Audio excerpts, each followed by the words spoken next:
yards and 41 points per game without allowing a touchdown this season. Missouri head coach Bob Stoll has brought a renewed enthusiasm to Columbia. But their success today depends on quarterback Kent Keefer's ability to hit his big tight end, Tim Bruton, and the ability of the offensive line to hold back the mighty Canes.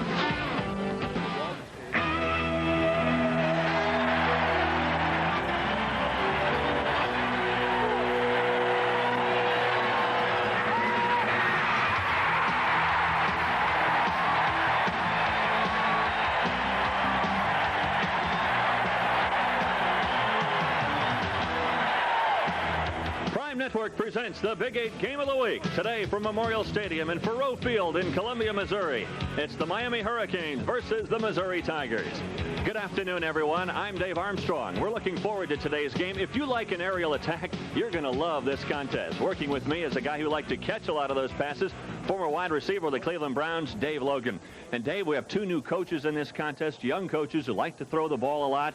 And with Miami, Dennis Erickson takes over, and the Hurricanes have not missed a beat. Well, they certainly haven't missed a beat as of yet. Dennis Erickson inherits a program with great talent. He also inherits a lot of expectations. This is a team that hasn't finished lower than second in the national polls the last 3 years. So everybody in Miami expects the Hurricanes to win. And so far, Dennis Erickson has been very, very pleased with his defense, but he has not been completely pleased with the offensive effort. There is a lot of enthusiasm here in Columbia. They love Bob Stoll. Bob Stoll is simply a winner. Did a great job the last 3 years at UTEP. Finished 10-2 last year. He, too, would like to throw the football, but unlike Miami, he needs a balanced attack. He needs a running game, and so far in the first two contests, Missouri has been unable to run the football effectively, something they have to do here today. We're going to look at one of the top teams in the country, ranked number 2 on one poll, number 3 on another. Miami Hurricanes are an awesome football team. Well, Miami is so very difficult to beat because they can defeat you in so many ways. They're gifted offensively, a great defense with team speed.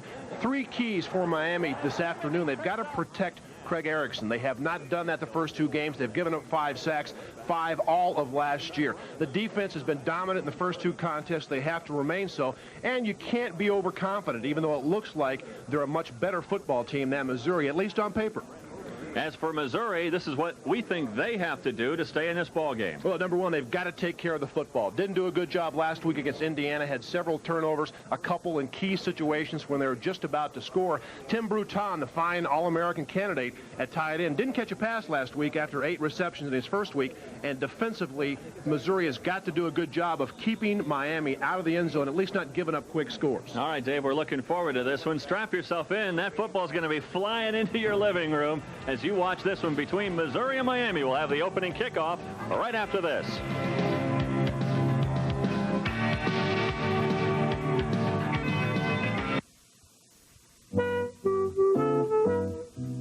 I get a big kick out of shopping with Isabel. She's so picky.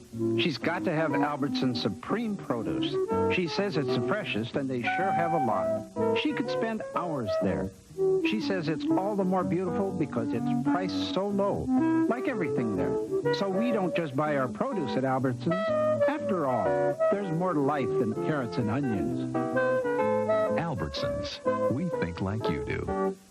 Cable, it's community programming. Cable is often perceived as just a carrier for networks like Cable News Network and HBO. And while that's excellent programming, they can't provide the kind of local interest and issues of local importance that local cable systems can provide to the community. It's different. We go on location every week. We do a show. It takes about a 10-hour day. But the people can come out in the local community and be involved and be part of it. Cable in Florida. We're at your service. Oh, beautiful for spacious skies, for and the winds of grain, for purple mountains majesty, above the sleeping plain. America is burying itself in over 500,000 tons of trash every 24 hours. If you're not recycling, you're throwing it all away.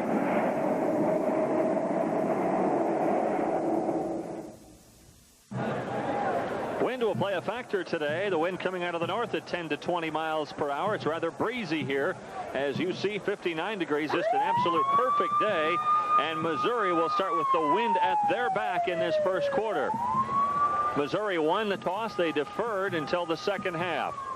Miami leads this brief series 2-0. The Hurricane won last year down in the Orange Bowl by the final score of 55-0. The first meeting way back in 1950. Miami again has won both contests. Dennis Erickson in his first year with the Miami Hurricane coming out of Washington State.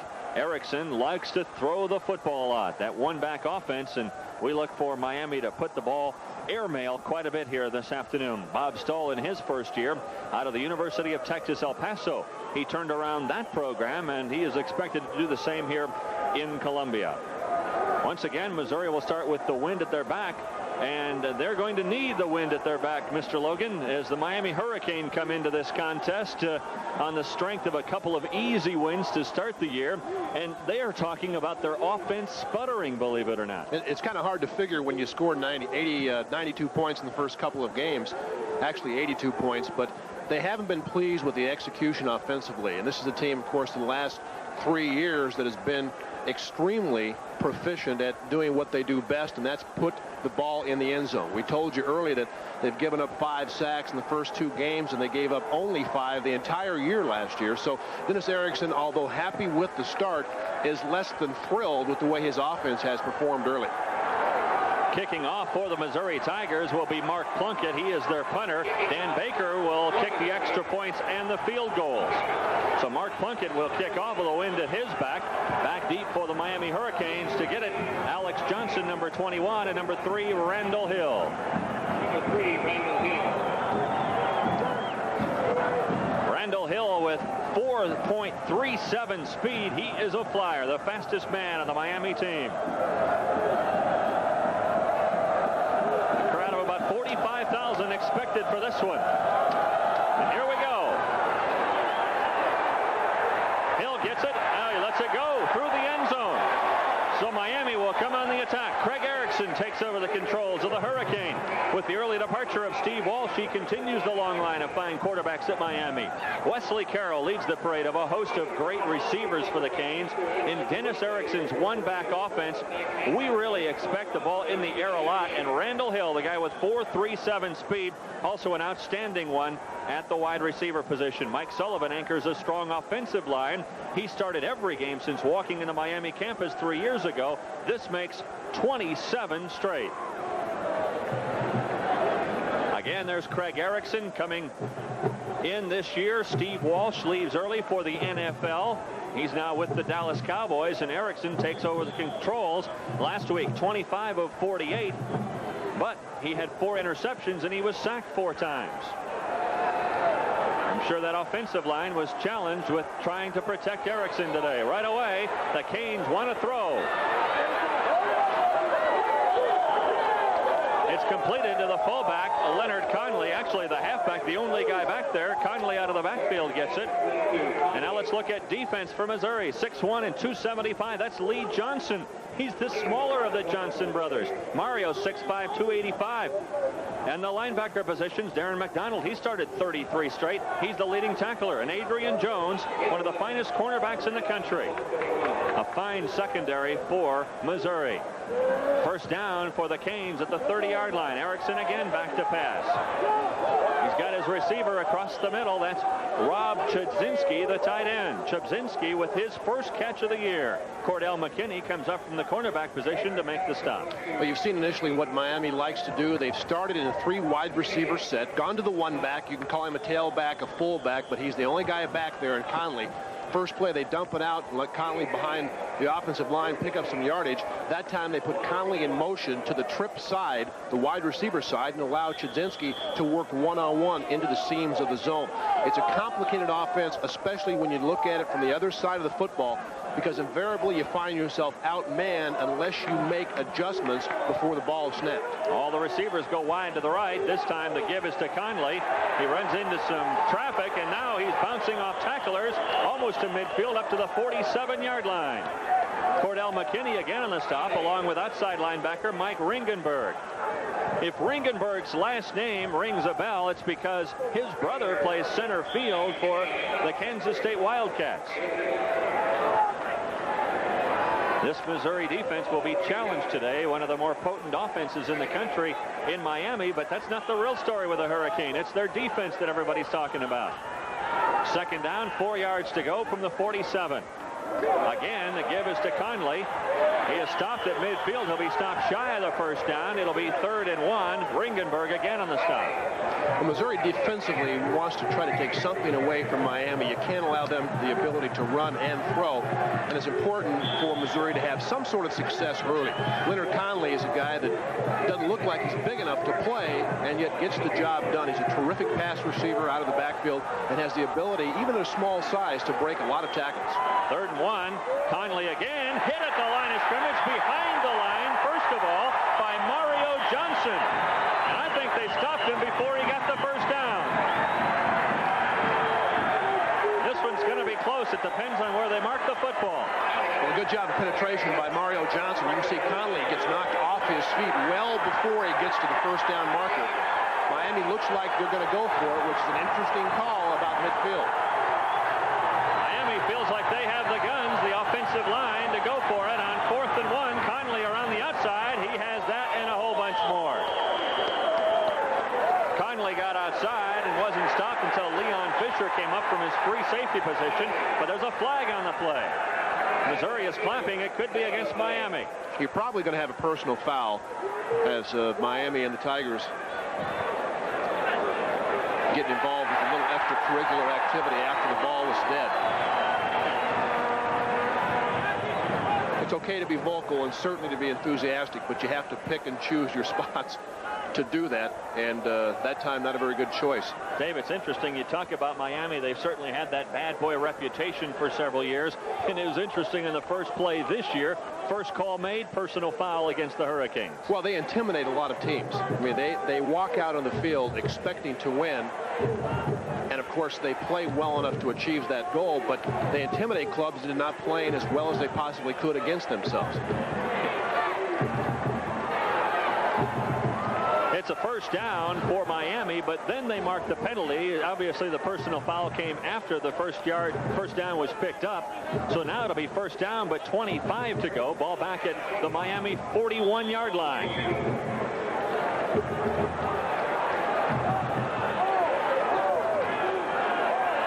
First and 25 for the Canes. From their own 41, Conley goes in motion.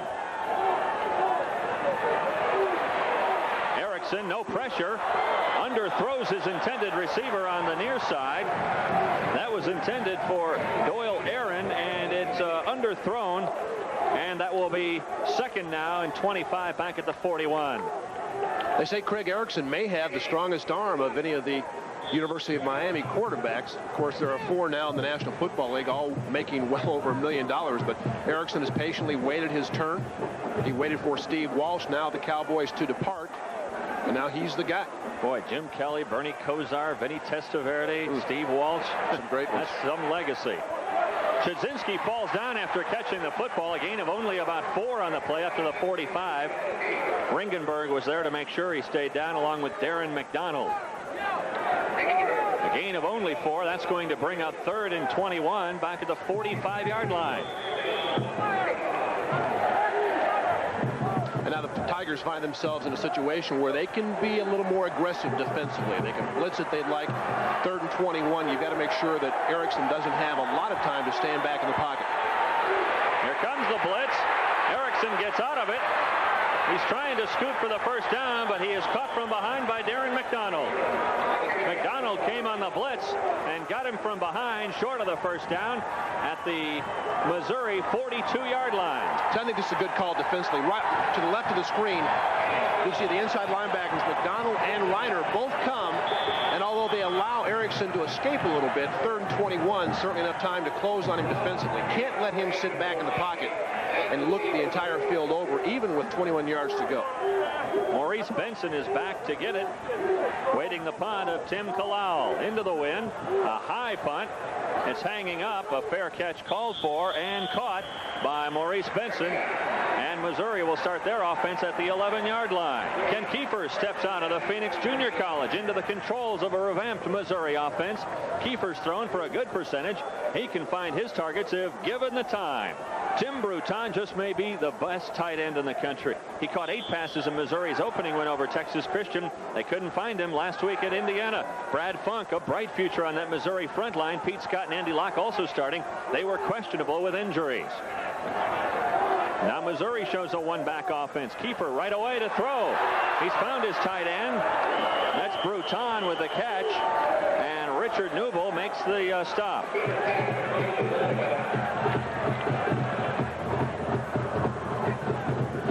Defensively for Miami, the Hurricane might be the best in the country. Greg Mark has a marquee lineup on the front wall. It's almost impenetrable. Linebackers, Maurice Crum is terrific. So is Bernard Clark, the man they call Tiger. The secondary, Kenny Berry. He has 2 interceptions. So does Roland Smith. Stop behind the line of scrimmage. Greg Mark comes in. He's an outstanding one, an All-American candidate. A 5th-year senior. Well, Miami, the last 3 years, they've received so much recognition offensively that maybe some have overlooked the great defense. But I think Dennis Erickson feels right now that the defense may be the best part of his football team. Greg Mark has outstanding quickness, as do the rest of the Miami Hurricane defensive players. Maybe the fastest defensive unit in America. They've got some guys that can really run. 3rd and 10, 3rd and make it 12 now. The give is to White. He is smothered behind the line of scrimmage by Cortez Kennedy. Wow, this Miami defense has only allowed 10 first downs all year, not a touchdown. They haven't given up a touchdown in 3 games now. That dates back to the Orange Bowl against Nebraska. I think what you're seeing early is Bob Stoll not wanting to make any critical mistakes in the shadow of his own goal line. 3rd and 11, the lead play, not going to work with a defense that's blitzing both inside linebackers. Mark Plunkett boots it from his own end zone. Waiting to get it is Pee Wee Smith back at his own 40-yard line. A wobbly kick that will hit around midfield and kick out at midfield. It goes out of play at midfield. That's where Miami will restart their offense. No score. 9 minutes to go in the first quarter. We're glad you're along in the Prime Network today as 2nd-ranked Miami takes on the Missouri Tigers of the Big 8 Conference. And now with good field position, Dave, Miami really can do pretty much what they'd like. It's been a balanced attack so far in the first couple of games. They've averaged well over 300 yards passing, but they've also been able to run the football to about 150 yards per game tune. And when you have the ball at midfield, you really can open up the grab bag, if you'd like it, even a couple of trick plays. Prime Network brings you excellent coverage of Big 8 football this fall. You'll see Oklahoma versus Kansas. And Missouri against Colorado. Nebraska will take on Oklahoma State. That's just to name a few. Catch all the action of Big 8 football this fall on the Prime Network. And we'll have that OU-KU game coming up next week. Check your local listings. Nice crowd here at Faurot Field. We'll be talking with Don Faurot at halftime. They have held a 50-year reunion of the 1939 Missouri team that went to the Orange Bowl, and we'll be talking with the guy who was 87 years old, still very active in Missouri athletics, and we'll be talking with Don at halftime here in this contest. Craig Erickson, number 7 of the Miami Hurricane. Boy, he comes from a long lineage of great football players. His father was a backup quarterback at Northwestern, and his grandfather was an All-American tight end at Pitt. He brings his team up to the line of scrimmage. 1st and 10 from midfield. Erickson back to throw. A little pass across the middle to his tight end, Chudzinski. Adrian Jones was there along with Tom Reiner defensively for the Tigers. But a pickup of about 12 on the play. It'll be 1st down Miami inside Missouri territory at the 38-yard line. Same concept as you saw the first play. The trips, the 3 wide receivers to the left that time. And Missouri, of course, having to adjust to that side, moving the inside linebacker actually out. And Chudzinski able to move almost by himself, able to work into the open seam. Nice concept. The give is to the halfback. That's Shannon Crowell. He goes around the right side, picks up about 8 on the play. Looked like he was stopped, but he got 8. Leon Fisher finally gets him down at the 30-yard line. You know, one of the things that makes Miami such a great team is depth. And this looks like Leonard Conley, but it isn't. Shannon Crowell able to pick and choose his spots. Good job of the offensive line sustaining their blocks. Little guys back there can scoop through those holes. Tough to see them. And they almost have interchangeable parts at wide receiver and running back. 2nd and 2 at the 30-yard line. Clock ticking with about 8:05 left to go in the first quarter. Again, it's Crowell. Excellent speed, but He trips as he tries to go around the corner. Lee Johnson there to get him. Take a look up front. You'll see good inside blocking, but a nice job of cutting through by Lee Johnson as Correll tries to make his move. The one-back offense is designed for a back to have the ability to pick and choose his spots. Miami can run to either side effectively. It's usually utilized with 2 tight ends, but in this case, Miami has 3 wide receivers, 1 tight end and 1 back.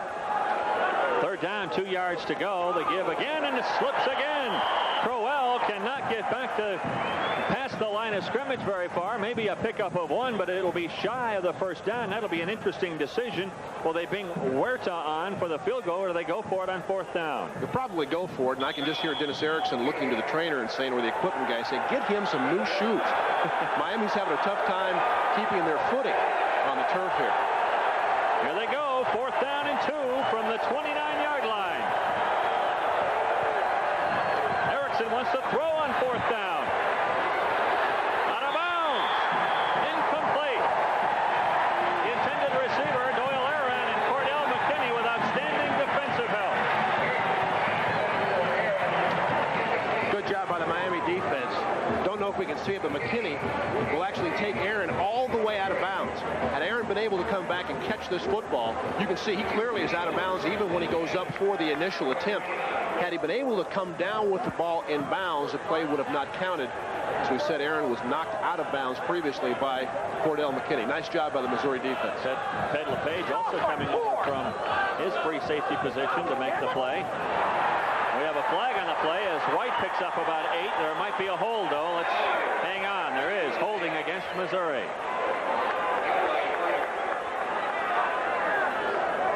Actually, that was Stowers on the carry. Stowers with a pickup of about 7 or 8 on the play. Bernard Clark, the middle linebacker, stopped him, but it'll all be for naught as there was a flag on the play. Looked like a nice job on the delay, and it's too bad because it's been the first positive play really the Tigers have had. It's more or less the delayed draw. Tough to see as to where the hold occurs, but a nice job of Missouri opening up a hole for Stowers. 10-yard penalty brings up 1st down and 20 back at the 20 for the Tigers. Something they definitely have to avoid, the turnovers and the penalties. Kiefer audibleizing at the line. Kiefer back to throw. Little flare out pass to White. He slips down. Dave, a lot of guys having trouble keeping their footing here on this turf. Well, the Tigers should be used to it, because obviously they play their home games here. But so far, as you mentioned, everybody has been slipping down.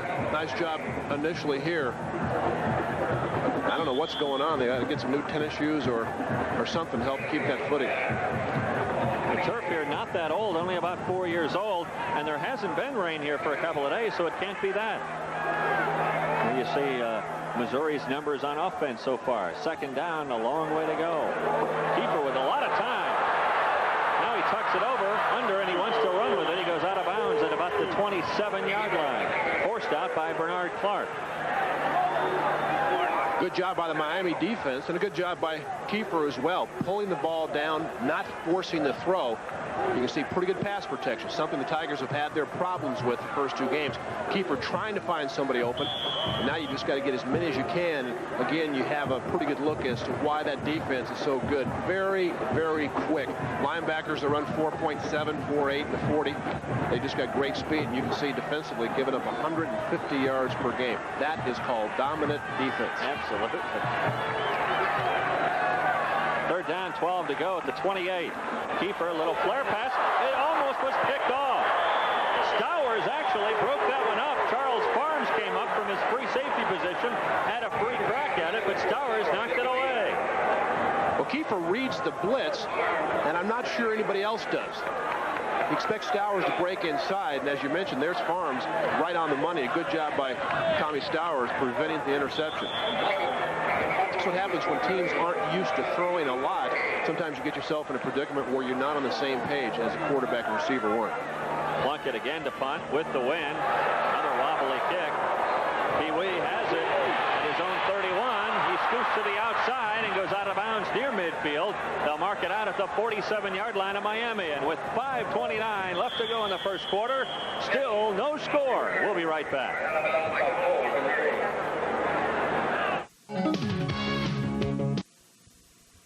This Sunshine Network, Florida's only sports and public affairs network.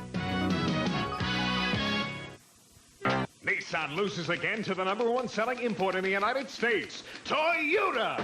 Jimmy Bryan Toyota and Longwood Toyota say don't make a $1,300 mistake. Nissan 240 XE Coupe, $13,509. Toyota Celica Coupe, $12,138. You save over $1,300 when you buy a Celica. What about trucks? We'll save you big bucks on Toyota trucks. Why spend more for a second-place Nissan? When you compare price and quality, there's one clear winner, Toyota. Get your savings at Longwood Toyota and Jimmy Bryan Toyota.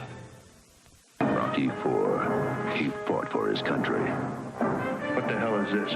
Now, Dolph Lundgren is taking off his gloves and taking on an entire army. They think they control him. Think again. Dolph Lundgren, Red Scorpion. He's an indestructible fighting machine. Dolph Lundgren is Red Scorpion on Viewer's Choice. All the country, and we're in Columbia now on the campus of the University of Missouri. It's an actually just absolutely beautiful day here in central Missouri, as we have about 60 degrees, a wind of about 10 to 20 miles per hour, a little brisk, but this is football weather, and it feels great here in the middle of September. Craig Erickson on the year, completing only 49% of his passes. And Erickson steps in, Dave, not only to replace Steve Walsh, but he steps into that new offense. So he's been training for the last couple of years under the old offense of Jimmy Johnson.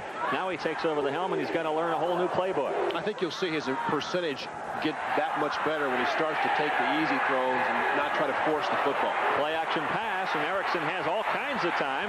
Now he scrambles out as his receivers were covered, and good coverage by Mario Johnson. Johnson stops him for no gain, out of bounds at the 47. This will be a play that when Miami watches the film in the next couple of days, Craig Erickson will say, oh, did I miss Leonard Conley, who was standing all by himself in front of the Missouri bench, waving desperately for Erickson to find, although sometimes it's certainly tougher down on the field than it is up here. You can see the total yardage, at least initially, all Miami. So far, there are no points on the board. We're still scoreless as the clock ticks down here in the first quarter. Conley again goes in motion. Erickson again looking, lots of time, batted down by Johnson at the line of scrimmage. Boy, Mario Johnson getting the start in the place of Jeff Harper in the nose guard position has been everywhere. If you're a Missouri fan, this is exactly how you wanted the game to start, with your defense starting to gain some confidence, make some plays, and the longer they can do this, the longer they can stay in this football game, the tougher they will be. They'll start to believe themselves that they've got a chance to win the game. They know they're playing the second-ranked team in the country, a team that is explosive and certainly capable of putting on a lot of points. But so far, Missouri's been able to come up with the big play when they've had to. Mario and his brother Lee Johnson like to say as Johnson and Johnson will give you a wax job for free. 3rd and 10 from the 47. Erickson again with lots of time. Chudzinski fumbles it. It goes out of bounds. Let's see where they mark it down. The official has it right near the first down marker inside Missouri territory at the 42. Adrian Jones was the guy that popped the ball loose. Well, this is not going to be a popular call. Let's see now if he goes out of bounds with the football before the ball pops out.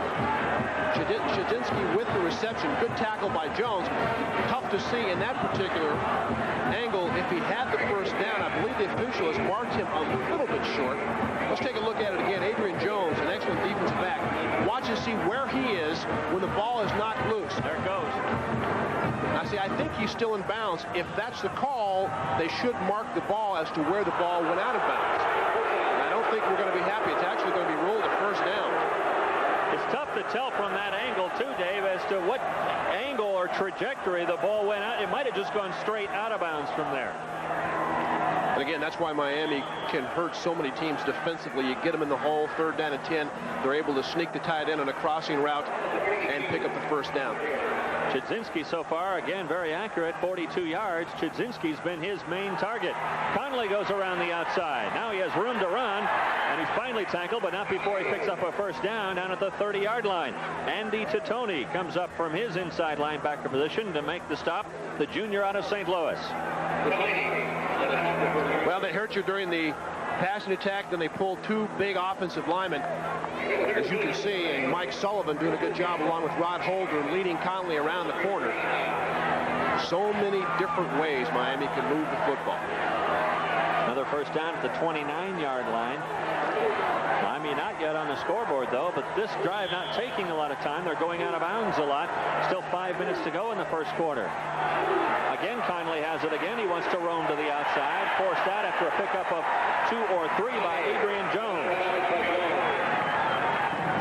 Jones is absolutely one of the most popular athletes on this Missouri team and one of the best athletes. Here's a guy who was picked up by the Cincinnati Reds, even though he hasn't played baseball since his junior year in high school. Well, here's a guy that has to pick up Leonard Conley coming around that corner. And he certainly is popular, but he's one of the best hitters the Missouri Tigers have had as well. Didn't play very well last year down in the Orange Bowl. Gave up 3 long touchdown passes. But as you said, Jones, one of the better corners in America. One of the few players from the Miami area. Erickson with a little flare out. Conley lets it go. Conley had it in his hands. It might not have gained very much anyway. LePage was closing ground quickly. Sometimes those running backs hear little pitter-patters of feet. And that time, I think Ted LePage was closing on Conley.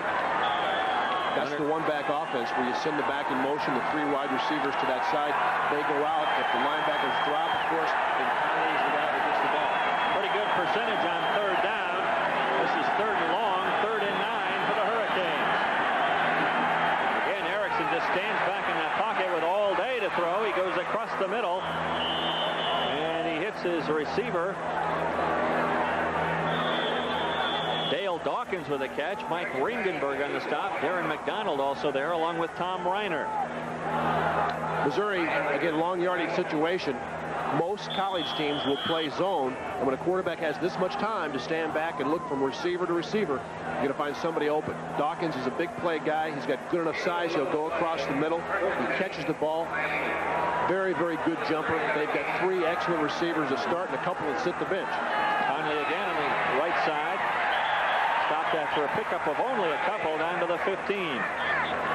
Mario Johnson in on the stop, along with the free safety Leon Fisher.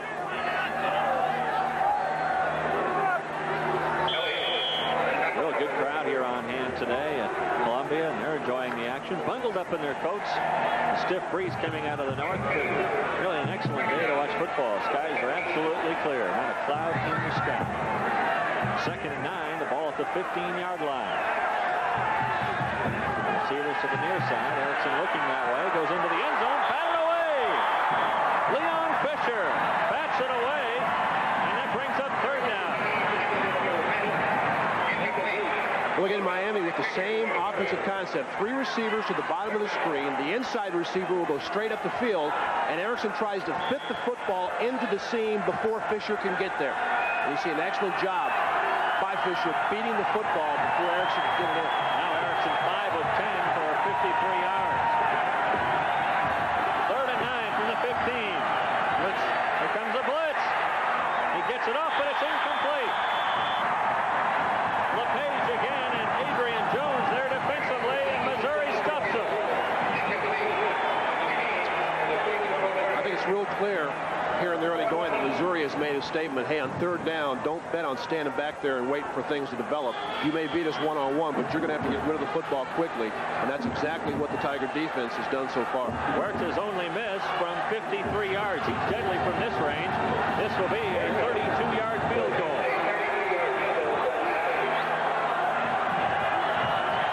Hold is good. The kick is up, and the kick is no good.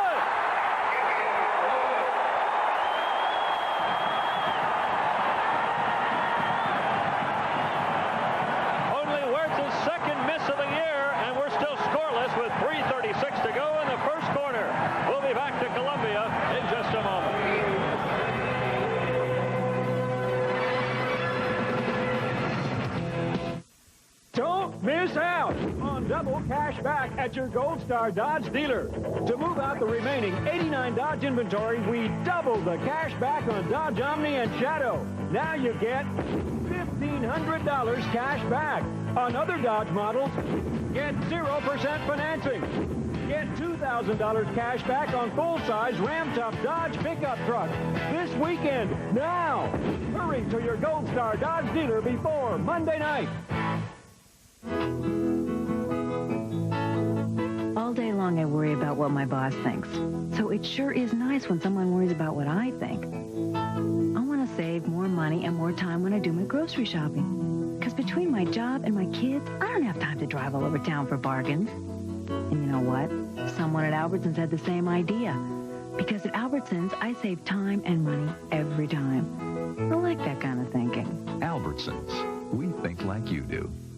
Head coach Bob Stoll, who started his head coaching experience at Massachusetts, then went on to University of Texas in El Paso, first year here at Missouri. Dick Tamburro, the athletic director, told me last night, hey, I've been watching this guy since the early 70s when we were on the Kent State staff together, both assistant coaches there. And Tamburro said, I've been keeping my eye on this guy, and we finally got him. Well, he's been successful in every stop, Massachusetts and UTEP, and he learned his football under Don James, who's had a little bit of success, I would say, as the head coach of the Washington Huskies the last decade. Kiefer brings the Tigers on the attack again from their own 20-yard line. Almost a fumbled exchange from the center. Kiefer rolls out. Pass is picked off. Picked off by Maurice Crum, and he's got a touchdown. Boy, this defense does do it all. Not only do they stuff you on your offense, but they also score points. Maurice Crum with the interception for Miami.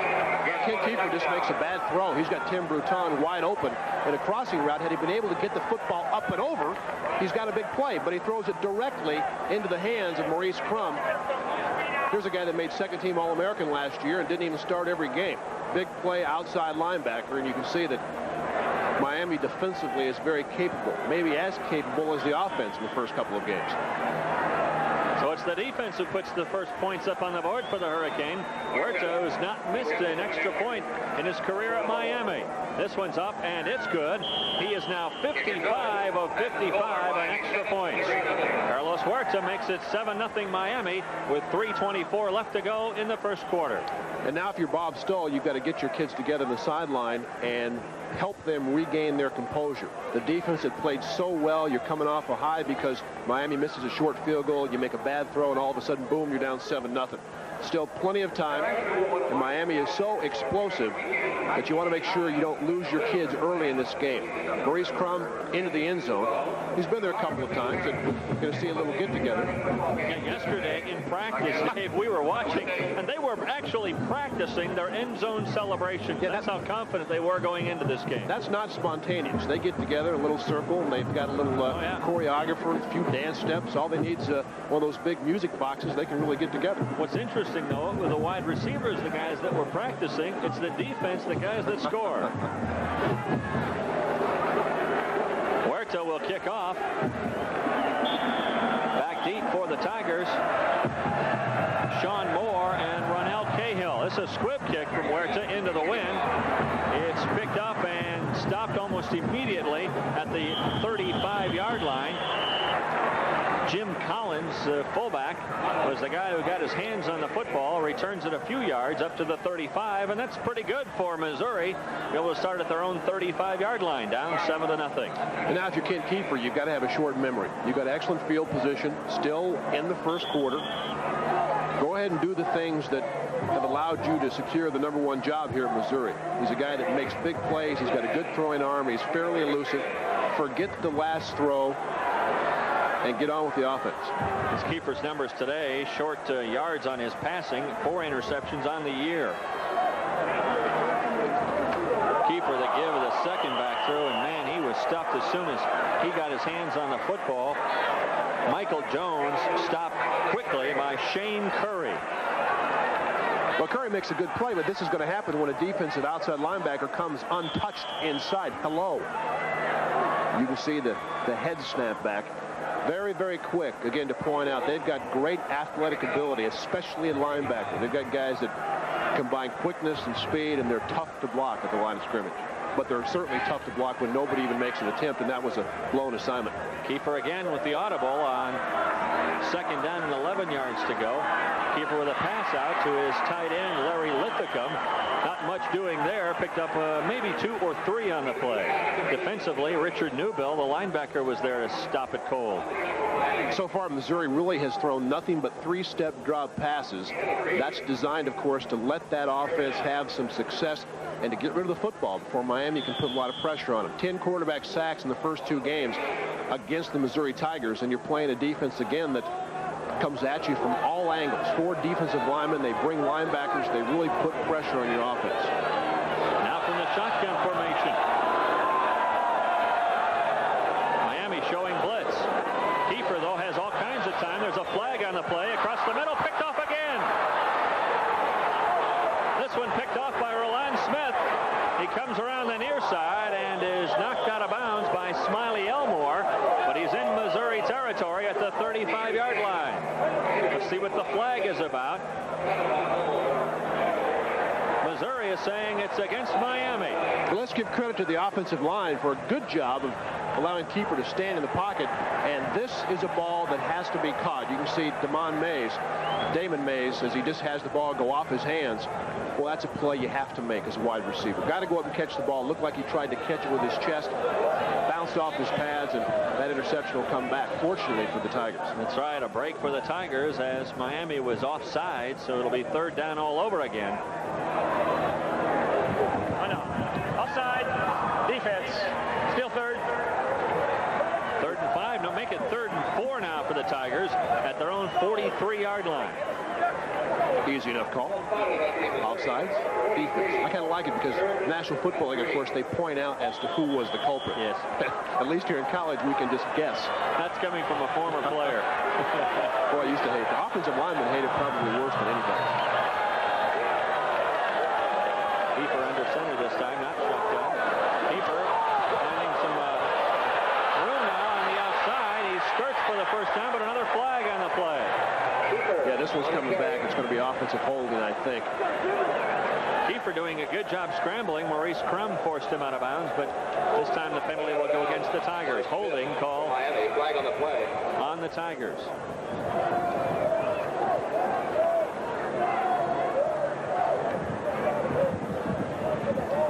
They just keep coming after you defensively. Holding the offense. 3rd down. 3rd down all over again. We'll get a 3rd crack at it here. This time it'll be 3rd and 14 for the Tigers back at the 33-yard line. Let's take another look. Take a look. The protection has been pretty good. You can see that's number 63 for the Tigers with a handful of jersey, Jake Greenwood, trying to protect Kiefer. Kiefer again with the audible. Stowers stays in to block. Wide open. Lindsey Collins. Touchdown.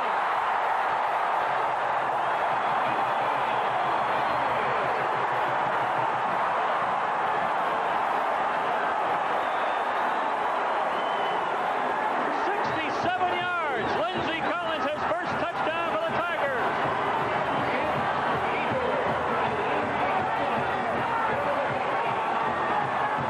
Well, if it looks like he's wide open, he certainly is, as Lindsey Collins runs under a pass that he could have fair caught. You can see the Miami defenders trying to catch him. But Kenny Berry, the fine senior quarterback, fell down on the play. By the time he got back up, Lindsey Collins was just about in the end zone. Lindsey Collins, a junior college transfer out of Bakersfield Junior College in California. Originally from St. Louis, came closer to home. He almost went to Miami. Dan Baker coming in for the extra point. Baker taking the place of Jeff Jackie, who's out for the season with an injury. We're tied at 7. Dan Baker, good on the extra point. And we've got a tie ball game with 1:16 to go in the first quarter. We said it was important for the Missouri defense to have some success early against this vaunted Hurricane offense, and equally as important for the offense of the Tigers to make a big play or two. Certainly that was a big one. But Dave, you said Lindsey Collins almost going to Miami. He was ready to sign a letter of intent with Jimmy Johnson. But after Johnson, of course, went to the National Football League and Dennis Erickson took over, it was kind of a mutual parting, and Collins decided he would be better off at the University of Missouri. You'll see it, and Kiefer doesn't get a lot of the football because he realizes Collins is all by himself. Kenny Berry has slipped down to the ground. He is not even in our view, and Collins knows right there that he's home free. Well, that's got to be a great feeling running for that end zone, knowing no one's going to catch you. I'll tell you, you're so wide open that the first thing you think of is, oh, please let me make this catch. You don't want to drop the ball, and Collins didn't. Mark Plunkett will kick off for the Tigers. This place is going crazy. The second-ranked Miami Hurricane is getting surprised right now by Missouri. We're tied at 7. We're still in the first quarter with 1:16 to go in the opening stanza. This time a shorter kick. Randall Hill will take it from his own 4. He almost got outside. He stopped and knocked out of bounds at the 24-yard line. The first touchdown of the year against the Miami defense. It only took 2 minutes and 16 seconds, the big play. And I said third time's the charm on that third down play. And there it was, Lindsey Collins, a 67-yard touchdown pass. Kent Kiefer. For Kiefer, his second touchdown pass of the year. The give to Conley. Missouri's line stuffs him right there after a pickup of 2. Ringenberg got him for the Tigers along with Darren McDonald, and Leon Fisher came up from his free safety position as well. Leonard Conley's made a living the last couple of years of breaking tackles. He keeps on running, spinning, but this is also how you get your bell rung. And you can see about 4 black helmets doing a good job of gang tackling. Second down, 7 yards to go. The ball at the 27-yard line. Conley in motion. A little quick one to Chudzinski. He's wide open. The linebacker didn't stay home to cover him. Chudzinski picks it up to the 43-yard line. A first down for Miami. Ted LePage finally got him from the strong safety position. Good job by Erickson. As Stacey Elliott, the linebacker, had actually moved outside with Conley when he went in motion. He left Chudzinski uncovered. Just looks inside and gains quite a few yards. The offense is sputtering so far for Miami. They've picked up a lot of first downs, but that Missouri defense is holding tough when they get near the goal line. Conley outside. It's got some room. There's a flag on the play. Collins is tripped up by Adrian Jones and also Leon Fisher, but there's a flag. Let's see what that's about.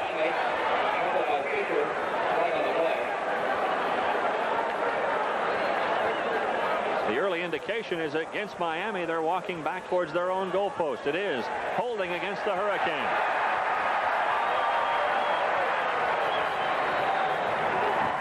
Imagine you're with Miami and you're on that defensive team and you're looking at that offense saying, hey, it's your turn.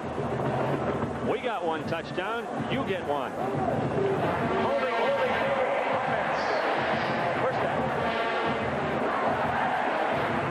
First down again, but the ball pushed back to the 37-yard line. It'll be 1st and 15 for the Hurricane from there. We've seen in the past in situations like this, especially on third down, but even on first down once, the Tigers very aggressive defensively, able to put some pressure on Erickson. That's the end of the first quarter. Our score, Missouri 7, Miami 7. The crowd here in Columbia loves it. We'll come back in just a moment.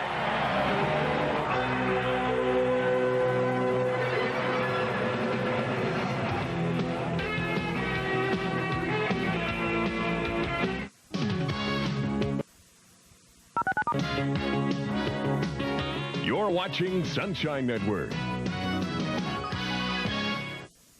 Nissan loses again to the #1 selling import in the United States, Toyota.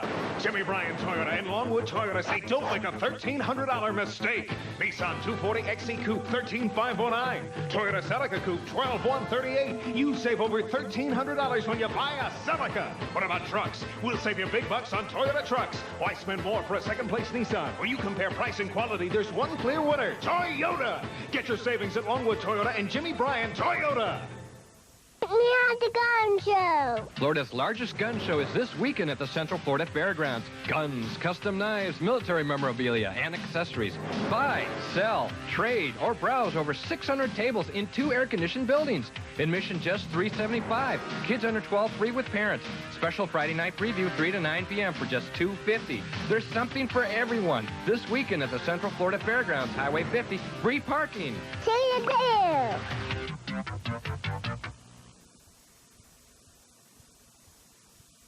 Out here. Can you hear the new drummer? The future is clear. A generation of change, a generation of song, a generation of laughter coming on strong, a generation of color, black, white, yellow, red, a generation of Pepsi, a generation ahead, a generation of Pepsi. Sunshine Network has another great season of college football featuring the nationally ranked Florida State Seminoles, the Atlantic Coast Conference, the Pac-10, and Major Independents. Score one for college football on Sunshine Network, Florida's best. By now, the news is spreading throughout Columbia and throughout the campus here at the University of Missouri. The Tigers are right now holding Miami for all they can handle. 7-7 our score as we start the second quarter. It's first down, 16 yards to go for the Hurricane. Back at the 37. Erickson with time gets it out to Crowell on the wing.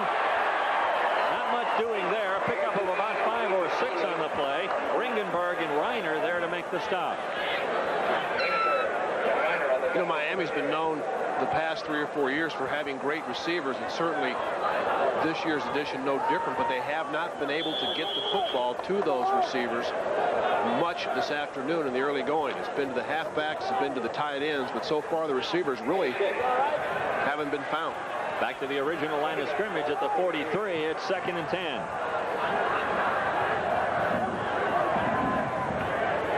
Erickson again with a quick drop. That ball is tipped and intercepted almost. Oh, Ted LePage had his hands on the football. Wow.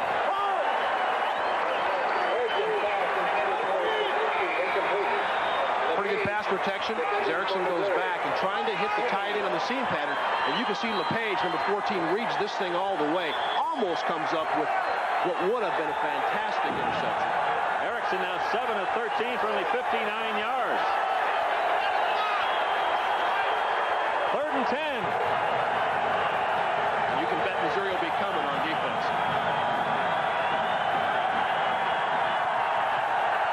Erickson audibilizing at the lines, feeling the blitz perhaps. Erickson has time, goes long distance, staying on his feet. Randall Hill down to the 5-yard line. Otis Smith forced him out there. I don't know how Smith caught him. Hill with that 4.37 speed. His teammates nicknamed him Thrill Hill, and he's been a thrill a minute in his career. Pass protection is excellent. This is a nice throw by Craig Erickson. Hill gets behind the cornerback. I think Erickson checked off expecting the blitz. Missouri backed off the blitz, and Erickson went to what looked to be the second receiver. And again, a kid with that kind of speed, once he breaks that initial plane and gets behind that cornerback, it's going to be trouble for defense. You could sense Erickson sensing the blitz. He wanted to go long distance to Randall Hill, and he found his receiver on the wing. Now the give is to Crowell. Stuck at the line of scrimmage. Adrian Jones came up from his cornerback position to make the initial contact. A pickup of a couple on the play down to the 3-yard line.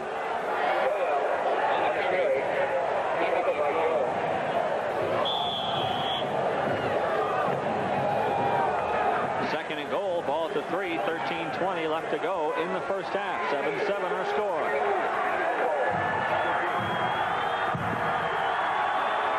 Crowell again. Dives over the top. He stopped short of the goal line. Tom Reiner came up to make the hit. Crowell tried to dive in from the 3. That's a long way to go airborne. Well, Reiner, the biggest of the 2 inside linebackers. McDonald's the leading tackler. But you'll see Reiner, number 47, really do a good job of sticking his helmet in there. Got to give the Missouri Tiger defense a lot of credit, because I think some folks, and especially Miami, felt they'd come in here and really successfully move the ball. They have at times, but the Tiger defense has made some big plays, too. 3rd and goal. Erickson again checking off at the line of scrimmage. To Crowell. Touchdown. That silences the crowd for the moment. But again, you have to give Missouri a lot of credit. It was 1st and goal at the 5, and it took Miami 3 plays to get in. Well, this is Shannon Crowell just wanting the end zone. Darren McDonald, the inside linebacker, actually slides right into the hole untouched. See if we can see it. McDonald and Crowell meet about the yard line, but Crowell just turning those shoulders straight up. Take a look at Darren McDonald, number 55. He'll come from his right side. He's in position to make the tackle. That's a good job of running by Crowell. Huerta's extra point is good. He's 12 of 12 now this year, and 56 of 56 in his career at Miami. And that gives the Hurricanes a 7-point lead over the Tigers. 12:28 left to go in the first half. We'll come back to Columbia in just a moment.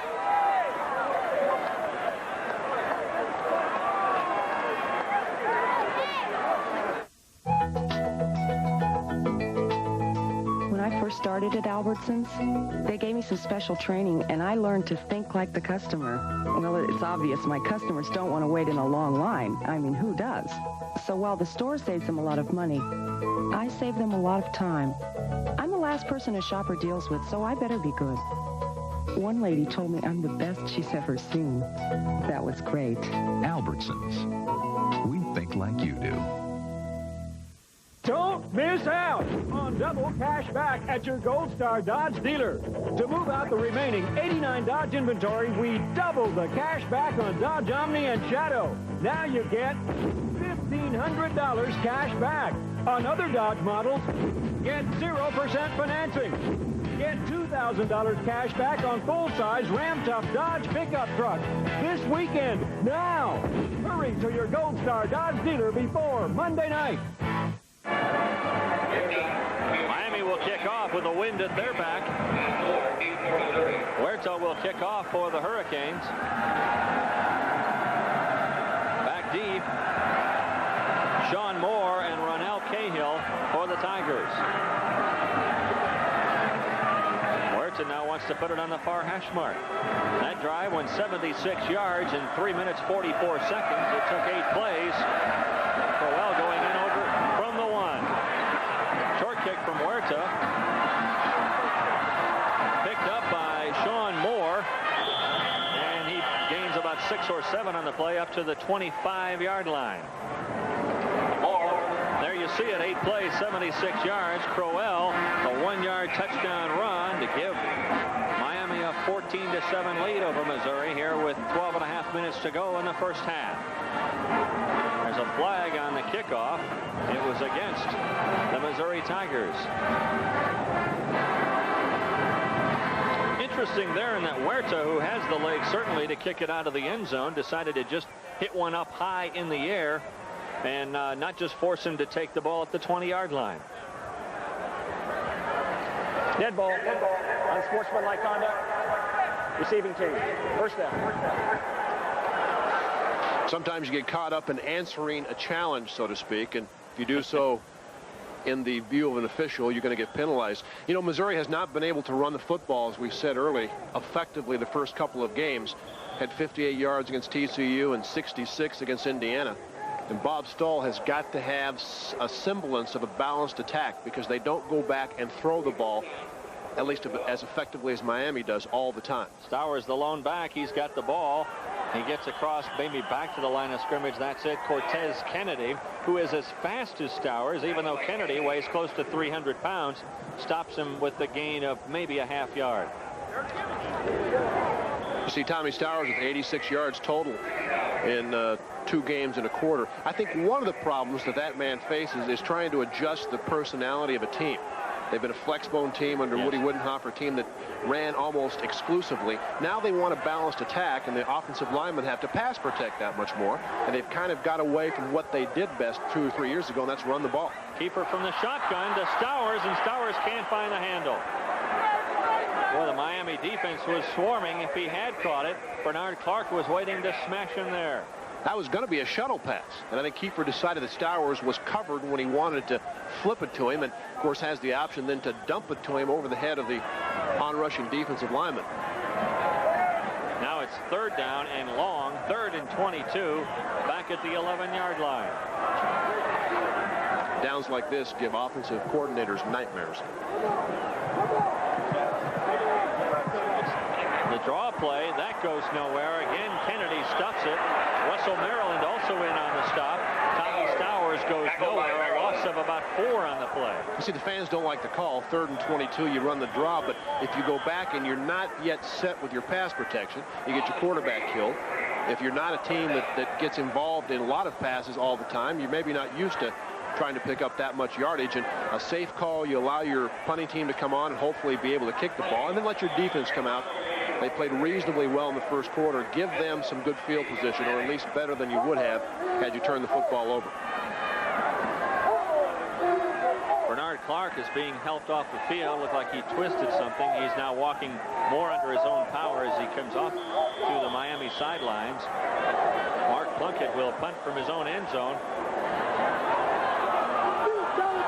Pee-wee Smith back to get it near midfield. It's a low kick into the wind. It takes a bounce sort of for Missouri, not exactly for Missouri, sort of a sideways bounce, and it rolls dead at the 43-yard line. The Erickson guys, the guys that have taken over this Miami offense. Dennis Erickson, the coach, Craig Harrison, the quarterback, no relation. Although Erickson did play for his father in high school back in Tempe, Arizona. He still holds the state high school records out of Arizona. Threw for over 6,400 yards and 51 touchdowns. No matter what level you're playing, that's a lot of football. Erickson goes long distance off the fingertips of Dale Dawkins. Now Erickson wants a bundle and wants it quickly. His defense came in and stuffed the Tigers, and now Erickson said, I'm not going to dump it off anymore. We're going long distance on these. Again, you see Erickson's numbers. He has been averaging through the air about 275 yards a game. 2nd and 10, ball still at the 43-yard line. That's Conley in motion. Erickson again with plenty of time. It's Chudzinski. He drops the football. Defensive pressure there from Darren McDonald and Mike Ringenberg, and it brings up 3rd and 10.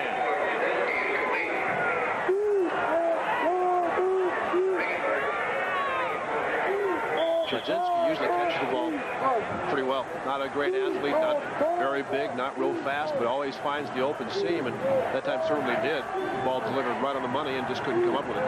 Chudzinski got with great hands, despite the fact that he had one of his hands operated on in his freshman year at Miami. 3rd and 10 from the 43. Erickson with a deep drop. Across the middle, almost picked off. Ted LePage came up from his free safety position. Chudzinski again, the intended receiver. That one was behind him. So 3 plays and a punt for Miami. That's a big defensive series for Missouri because they punt into the wind. They don't get a great kick. Miami has excellent field position. Certainly looking to move the football down, but the Tigers rise up and they force the Hurricanes to punt. Benson is deep. That's Maurice Benson, number 23 for the Tigers. Tim Kalal will punt for the Hurricanes. With the wind at his back from his own 43, he can put this one in the end zone if he wants to. Does he want to? He gets a high kick, and it's sailing. Oh, what a beauty. It goes out of bounds at the 4-yard line. The old Coffin corner kick from Tim Kalal, who can do it all from his punter position.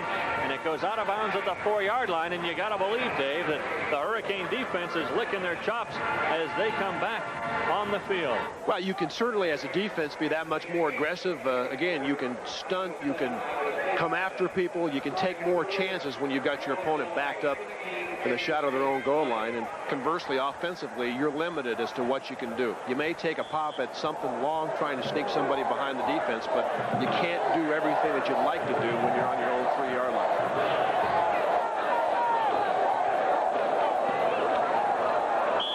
That's Jim White going nowhere.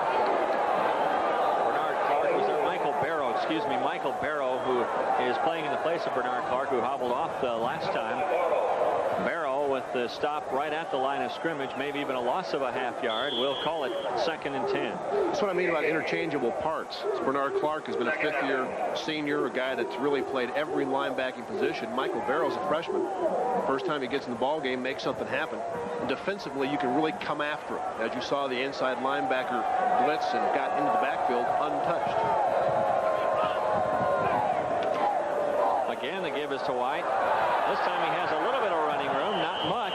He gets outside for a pickup of about 3 on the play.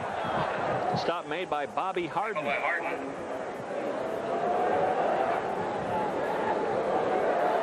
White's a good hard-nosed kid, doesn't have great speed, but you watch him break tackle after tackle, and that's just wanting to get some yards. Great desire. A senior walk-on from Independence, Missouri, Jim White. He caught a 54-yard pass against the Colorado Buffaloes a year ago.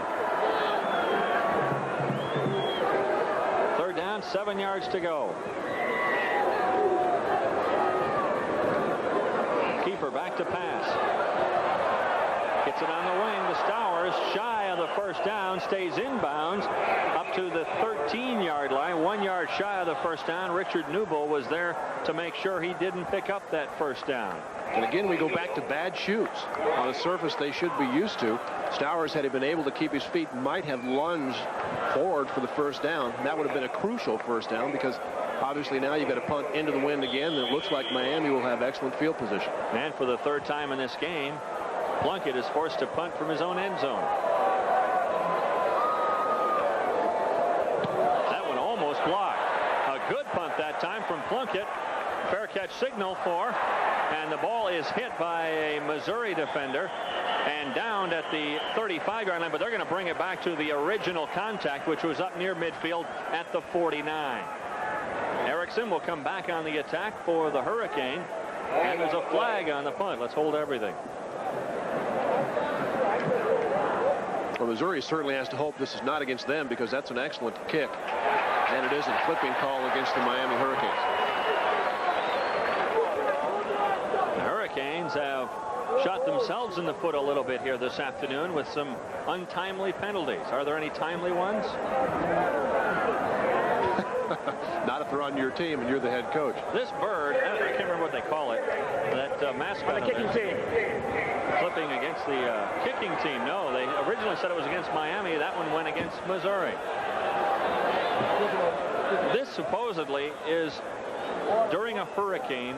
The last bird, now not this one in particular, but the replica of that bird. Go ahead and get yourself out of this one.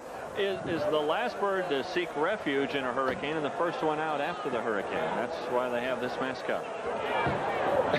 Yeah, see how doing all this? Yeah, I feel much better about that. I like his feet. That may came up on a test sometime in Trivial Pursuit, so you'll know now.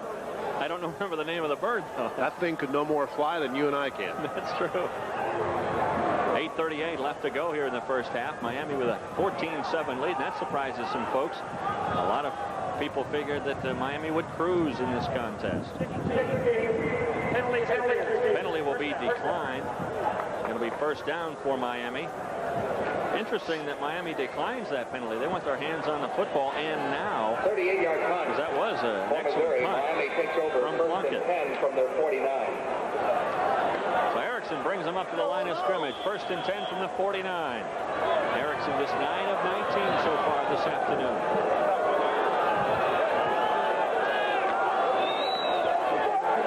Erickson on the give to Johnson. Around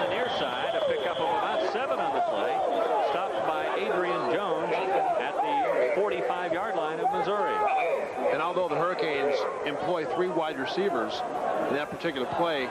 Good job blocking up front by Wesley Carroll. You'll see at the bottom of your screen. Watch number 81. It's tough to see, but Carroll has secured the line of scrimmage. And, of course, a nice job up front also by Mike Sullivan, the big offensive tackle.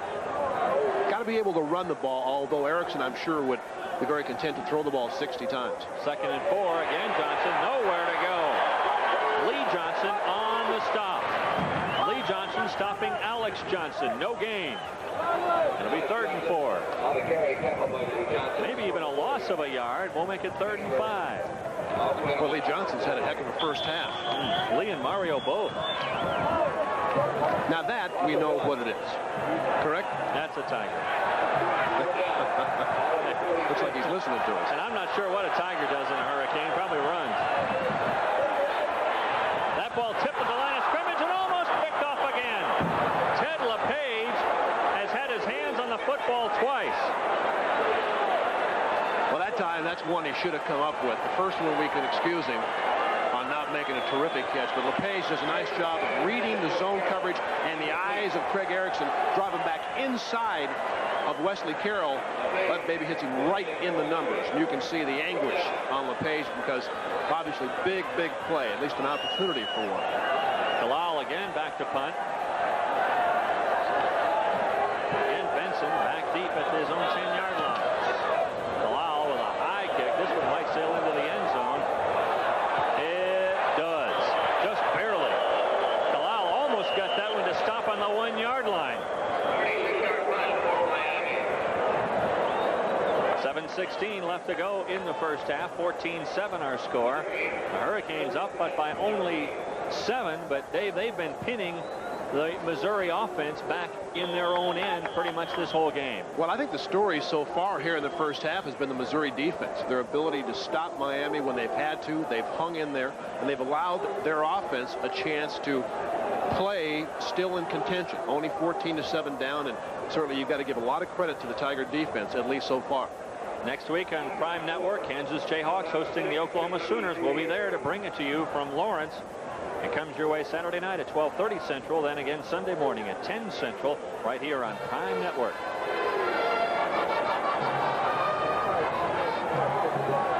Kent Keefer having a rough day as far as this. Well, no, it's not a rough day. 5 of 8 for 81 yards. That big 67-yard pass play to Lindsey Collins for the touchdown. That's much of that 81 yards that he has thrown. 4 of the passes short. The one to Lindsey Collins, outstanding, where Collins was left wide open.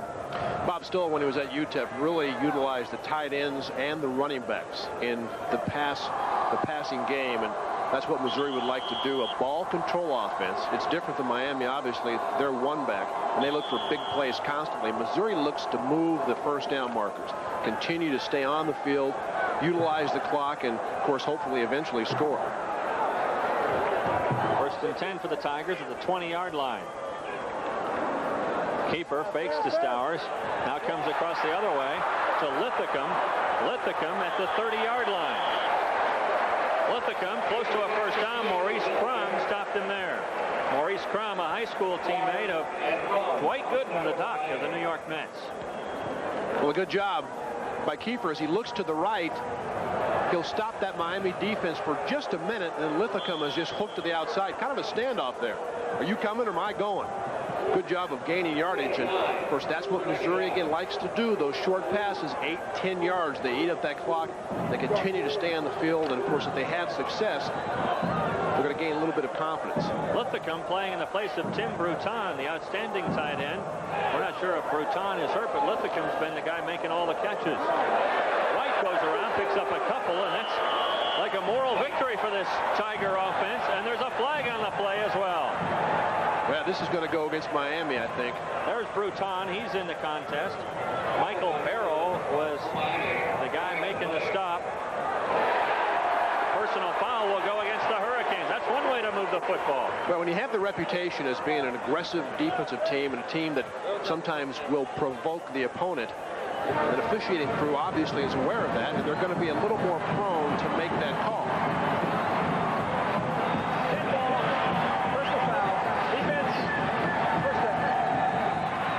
The chains. 10 for the Tigers. Let's see if we can see it. You can see the lower left screen. There's a left cross to the chop. Shane Curry, the linebacker, delivers. Actually, Shane Curry's a defensive end who stands up sometimes, but you just can't take a whack at somebody when you're laying on the field, especially that late after the play. So it's 1st and 10 for the Tigers from their own 48-yard line. Clock is moving with 6:12 to go in the first half. Tigers trail by 7. Keeper getting some pressure. Finds Bruton with a great catch. Bruton goes down on one knee inside Miami territory at the 43-yard line, just shy of the first down. Kenny Berry makes the stop. Well, it's a nice catch for Bruton, but watch what happens to Keeper. Right after he delivers the football, he's hanging in there. Here comes the defense. He goes down. Bruton actually has the ball deflected and does a good enough job to hang in there. Russell Maryland doing a good job from his defensive lineman position, put the pressure on Keeper. But now if you're Missouri, see, you're in business. You can do a few more things. Bob Stoll's got to feel good. Now he can go into his bag of tricks. He can run anything in his offense from this field position. Tigers no longer in the shadow of their own goalpost. 2nd and short. Keeper blindsided. He fell down as he was feeling pressure from the linebacker Maurice Crum coming on the blitz. So that big gain all goes for naught now. It's going to bring up 3rd and 8. Brad Funk, the center, was trying to get out and actually block Maurice Crum, and that's a pretty tough assignment after you snap the football. Obviously, Miami anticipating the pass, coming with the blitz on 2nd and short.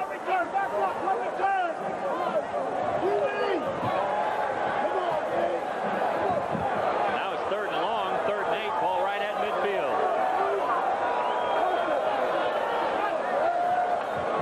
Keeper again to throw, has some time across the middle. First down. Damon Mays inside the 30 down to the 29. Well, when they say right on the money, this is an indication of what they're talking about. Keeper, good protection. This thing is drilled. Damon Mays breaks inside of Crum and gets the football before the free safety can get to him. Good pass protection. That's where it starts. This is a bullet, and a good job by Mays getting down before Charles Farms can get to him, the free safety. Keeper now 8 of 11 for 120 yards. An outstanding afternoon for the junior college transfer. Here comes Stowers behind a lead of blockers, but Miami comes up with their own line to stop it with no gain. Michael Barrow is one of the guys there defensively. I think if you're going to run the football against Miami, it's got to be quick hitting plays. If you're going to run the counter tray, which that play was, it's really long and developing, and it gives those quick athletes up front of Miami a chance to react. You've got to hit them with traps. You've got to hit them with maybe straight ahead dives and just hope that your offensive guys can knock them off the ball. Tough to get outside on this excellent speed of this Miami defense. 2nd and 10, ball still at the 29. Keeper again wants to throw. That one's picked off. He threw that one into traffic, and it's picked off by Bobby Harden, the strong safety. And now we're going to have a flag. I think they're going to have a personal foul called on Miami for a little showboating action. The flag came late. I think they're going to whistle Bobby Harden for showboat. This is the same play the keeper was successful on before. He just goes back to the well once too often. Harden does a good job, and you can see the intended receiver, Lindsey Collins, pretty well covered from the backside as well. And a good job by Harden from that safety position, dropping, getting good depth, and making the catch. It'll be a 15-yard penalty against Miami. They'll push them back 15. It'll be 1st and 10 for them. Back at the 19 when we come back to Columbia in just a moment.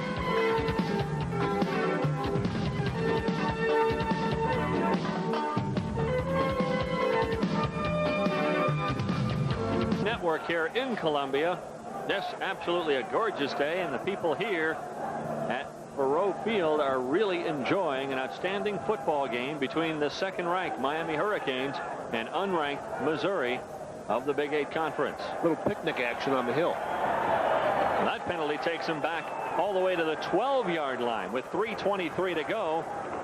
A personal foul called against the Hurricane. Bobby Harden intercepted a pass. As you see, the penalties stacking up against the Hurricane. Harden intercepted the pass, and then he showboated a little bit after he caught it. Erickson with the play action. Across the middle, he's got his receiver, Wesley Carroll, down the middle of the 40-yard line. A first down up to the 40. The stop made by Stacy Elliott and Ted LePage. When you have 3 wide receivers in the game, Wesley Carroll usually will be the one in the slot. And that time, Missouri tried to cover him with Stacy Elliott. And you can see Erickson is locked on him all the way, waits for him to circle and clear Elliott. Carroll, of course, has great speed. Elliott, a pretty good athlete in his own right, but not able to cover a wide receiver step for step down the field. Wesley Carroll only his 2nd reception of the day. He's had an outstanding year already. A junior college transfer for the Hurricane. Erickson now getting smothered. Oh, it looked like Miami was there. Kevin White let him go. And now Conley with the football inside Missouri territory down to the 30. LePage finally got him. That was the play, Dave, where it looked like Missouri had him trapped behind the line of scrimmage. Well, he had over 7 seconds to throw the ball. Good job by Erickson, who's big enough to make people miss. But Kevin White, you see, has a clean shot. And Erickson doing what great quarterbacks will do, making something happen out of a play that looks to be desperate right from the start. Leonard Conley with a nice catch and run, and Miami's a big play team. You've seen it the last couple of downs. Erickson again back to throw. Clock nearing 2 minutes in the first half. Tipped away. Nice play from Otis Smith. Otis Smith, one of the outstanding cornerbacks for the University of Missouri. Pee-wee Smith got out. It looked like he was behind the Missouri defenders, but Otis Smith jumped way in the air to bat that one away. Here we go. Here we go. The Hurricane already in Huerta's field goal range. It would be about a 47-yarder. They want more than that, though, right here. Conley on the draw, stays on his feet after a pickup of about 4 on the play. Kevin White finally makes the stop. Darren McDonald looked to have him right at the line of scrimmage, but he got away.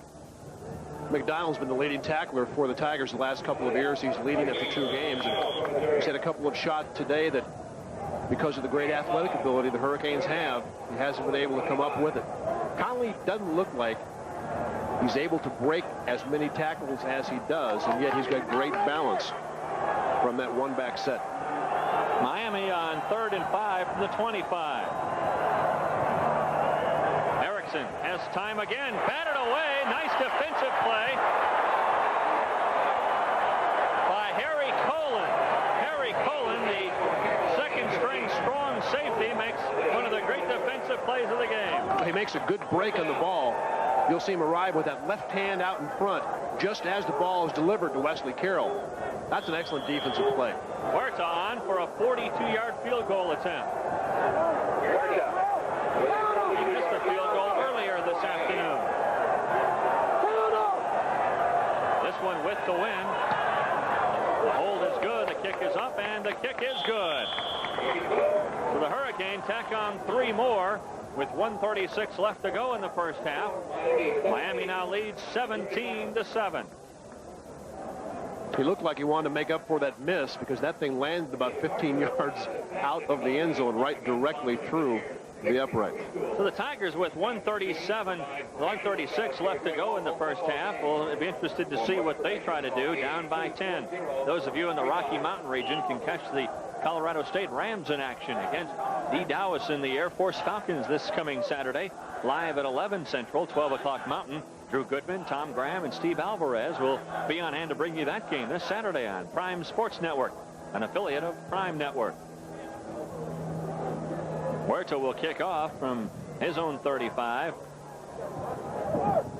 Huerta has been booting them short, even with the wind at his back. Sean Moore and Ronell Cahill back deep at their own 5-yard line. Waiting the kick of Carlos Huerta. Boy, here's a story. Huerta, a walk-on with the Miami Hurricane. Huerta to kick off for Miami. His uncle is a professor in the physics department at Miami. An excellent student, Carlos Huerta. 17-7 our score. The Hurricane up by 10. His uncle ought to be able to figure out how to make that ball stand up on the tee then. that would be physics, would it not? Yes, I guess.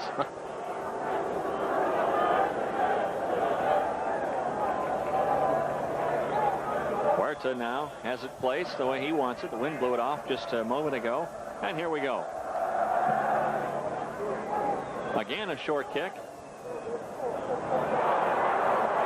Cahill has it at his own 5. He breaks loose to the outside. And out of bounds at the 32-yard line. An excellent return. Bobby Harden got it out of bounds. Ronell Cahill, a freshman redshirt out of Kansas City, Missouri.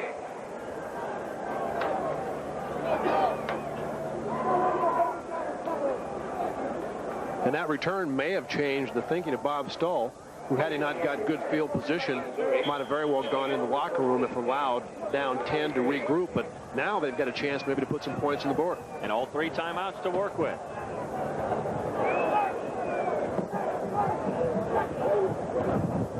Keeper on the draw play. That one's going to go nowhere because Keeper and Jim White ran into each other, and Cortez Kennedy and Michael Barrow were there waiting for him.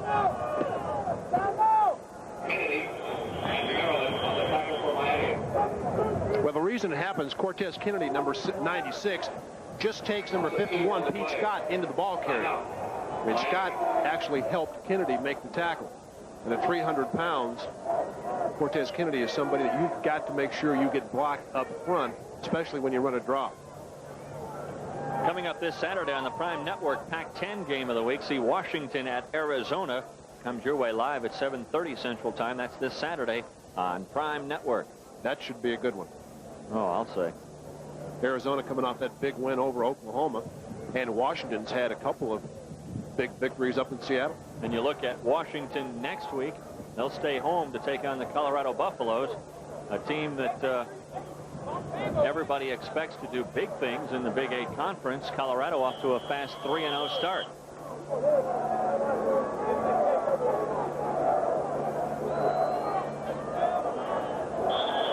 It's Miami that took the timeout. They want the football back. They think their defense can stop the Missouri offense. Keeper now audibleizing. Bruton moves closer into the line. Keeper wants to go long distance. That one's picked off. Picked off by Kenny Berry. He's coming back the other way and forced out of bounds by Damon Mays at the 44-yard line. Pass intended for Lindsey Collins on the wing, but Kenny Berry was there to pick it off. Well, you're not going to run by Kenny Berry too many times. He was part of the 400-meter relay team with Miami in 1986. And although Lindsey Collins has great speed, Berry step for step with him and does a good job of catching the football. I wouldn't be the guy that I'd try to go deep on if I had my druthers. So now Miami with 2 timeouts and 1:06 on the clock in the first half will try to pad to their 10-point lead. They do it by running the play, going out of bounds. Conley across midfield, a collision right at midfield. Conley goes out. Tom Reiner made sure he stayed there.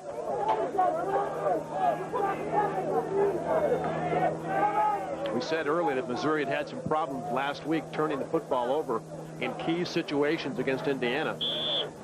That's their third of the first half. Unless you're a great team, excuse me, Dave, unless you're a great team, it's very, very tough to overcome turnovers. Pick up 7 on the play. It's 2nd and 3. Ball inside Missouri territory. Erickson again looking to pass. Again to his tight end Chudzinski down to the 40-yard line. Tom Reiner again on the stop. That's a first down for Miami. They'll stop the clock while they reset the chains. Miami right up on the line of scrimmage, set to run another play. First down, Miami. 53 seconds to go in the first half, and now the clock is moving. Erickson with plenty of time. Dale Dawkins with the catch. He goes down to the 23-yard line. Darren McDonald finally got him down there. Again, they'll stop the clock while the chains are moved. What this does is prevents any substitution defensively. You've got to go with the players you have in there, and basically you're stuck in a zone coverage because you can't change to man-to-man. You don't have the right personnel in the game, and sometimes you just can't make the call as quickly as Miami's getting up in the line. Erickson again audibleizing, goes back to pass, has his receiver on the wing, and going out of bounds is Randall Hill. That stops the clock with 32 seconds to go. Miami still with 2 timeouts left. It'll bring up 2nd down and short, 2nd and 3. Now crucial for Missouri to try to keep Miami out of the end zone. They're well within field goal range. Now with the clock being stopped, you can change a few things defensively. You certainly can change personnel, and you might want to change your coverage pattern as well. Erickson now 15 of 27 for 220 yards. He's already thrown the ball 27 times, Dave. Erickson again back to pass, feeling some pressure. Gets it to Pee Wee Smith. Ted LePage is there to stop him. And that's going to stop the clock again. And now Erickson comes out hobbling. They'll move the chains with 25 seconds to go. And now Miami signals a timeout. Erickson looks to be hobbling just a little bit as he comes over to the sidelines to talk with Dennis Erickson, the head coach. I think Missouri came in defensively and we're putting some pressure on it. Somebody, I think, fell on his ankle. Dennis Erickson trying to get Craig Erickson's attention. He was being talked to by the trainer, and Dennis Erickson motioned him away. Get away from him. He's fine. Wants to make sure that quarterback is listening to what they're talking about. He's aware of what's going on. You can see what Erickson has done in the first half. And to watch the game, you brought up an interesting point. It didn't seem like he'd thrown the ball as many times as he has, or he's been as proficient as he's been here in the first half. But that's the kind of offense Miami has. They just kind of keep chugging along. They look for the big play when it presents itself, but they're explosive, to say the least. This is a team that's averaged over 40 points a game in their first 2 contests. Missouri's done a good job on them defensively, and they still have 17 points. Now Erickson trotting out back to the huddle. He limped over to the sidelines. Dennis Erickson said, no, you are not talking to the trainer. He ran back out of the field. First and goal from the 8-yard line. Conley goes in motion. Whistle, and that might be a movement or perhaps a Mike Sullivan. Looked like he might have moved for the Miami Hurricane. Came back a little bit quickly. So that'll push him back 5 yards. It'll be first and goal, but now the ball back at the 13. Here's a situation where I don't think Missouri can afford to sit back in the zone and rush 4 players. They've had some success when they've blitzed. They've brought the inside guys, McDonald and Reiner at times. But I don't think you can sit back and 7 players try to cover that much territory and allow Erickson a great deal of time to find an open receiver. This offense is too good at just getting guys to lay down in the zone areas, the uncovered areas, and there's not much territory to work with.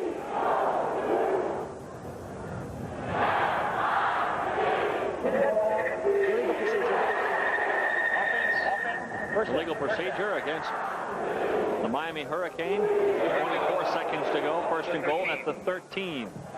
Again, Miami has 2 timeouts left here in the first half, leading 17-7.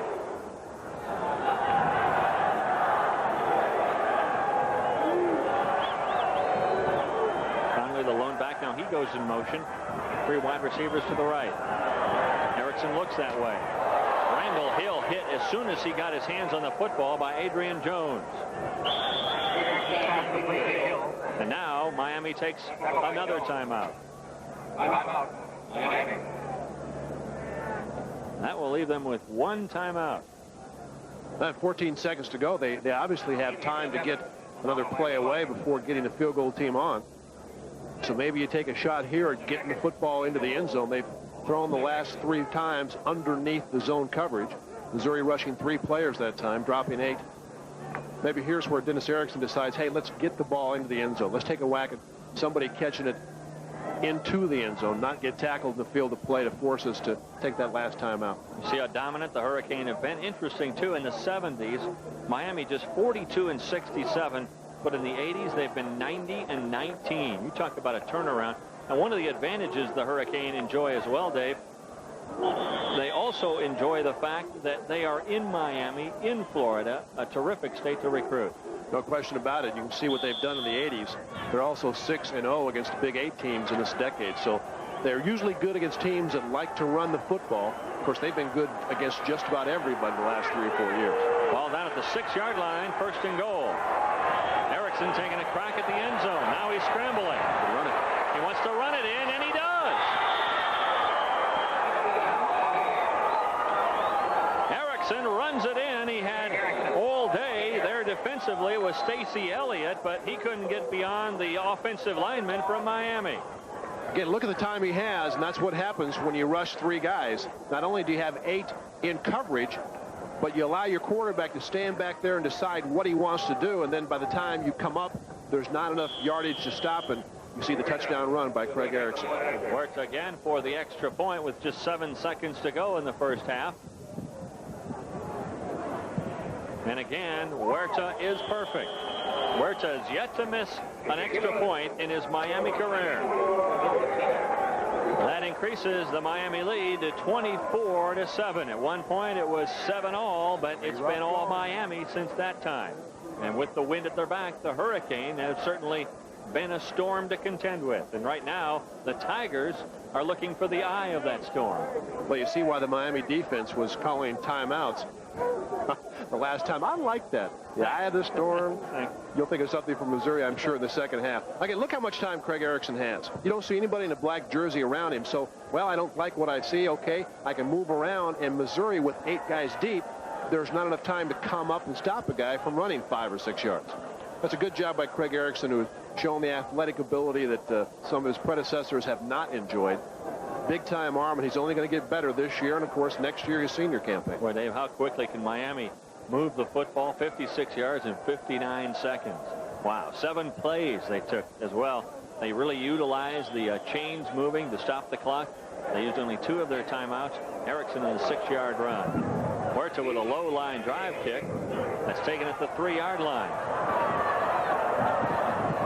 Up to the 25, and with 1 second to go, Missouri will come in and pretty much fall on the football, and that will be it for the first half. 1 more play to go. Maybe they'll try the long bomb. We'll see.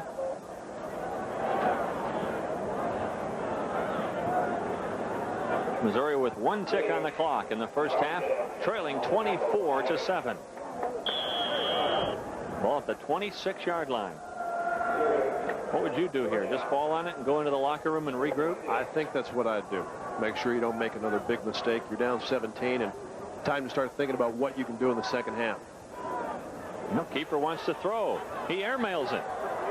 Goes long distance.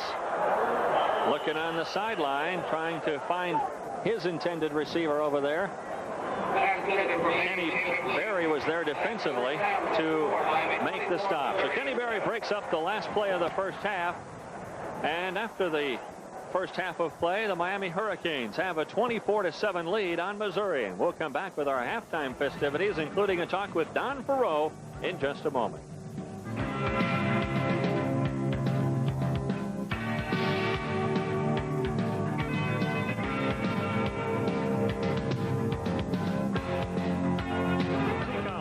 But this has been the only bright spot really offensively for Missouri the entire first half. Kerry Berry falls down, and you can see Lindsey Collins wide open, scampering into the end zone, 67 yards on that play. And the total offense for the Tigers right at 115 for the first half. That made it 7-7, but after that, it was pretty much all Miami. Shannon Crowell just does a good job of turning his shoulders right toward the hole, dives over, and from that point on, at least in the first half, Miami has not been headed. Now Erickson with plenty of time to throw, and he threw the ball a lot in that first half. 29 times that he threw the ball. This time, though, with all that time, he ran it in. Good job by Craig Erickson. Again, we've said how athletic he is.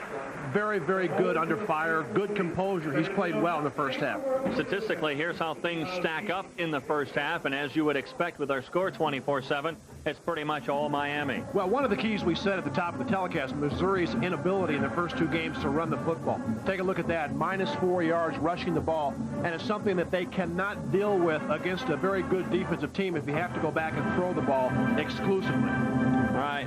And when we come back, it will be Missouri's ball. They deferred the first half kickoff, so they're going to get their hands on the football, and you know they're going to want to get the crowd back into it as soon as possible. Right, important for Missouri to come out and try to establish something. They had one big play on offense, and other than that, Miami's done a great job of shutting them down. I'm sure Bob Stoll would like to come out with a good drive, putting some points on the board early. All right, we'll come back with our second half kickoff in just a moment. Once again, Miami leading 24-7.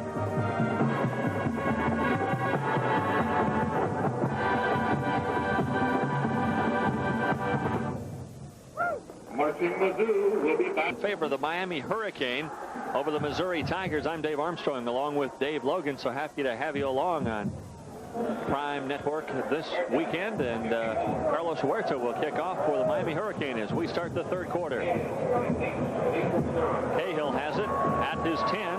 He dodges one tackler, gets it out to the 20, and that's it. He's swarmed under right at the 20-yard line. So the Tigers will start on offense from their own 20. Ken Keeper, the quarterback. Jim White, the halfback, with Tommy Stowers, the fullback.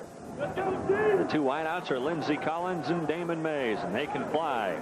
There's Keeper in his junior year, and first half pretty good except for those interceptions, and that was really costly for the Tigers in that first half. I think he had 3 interceptions in the first half. He did.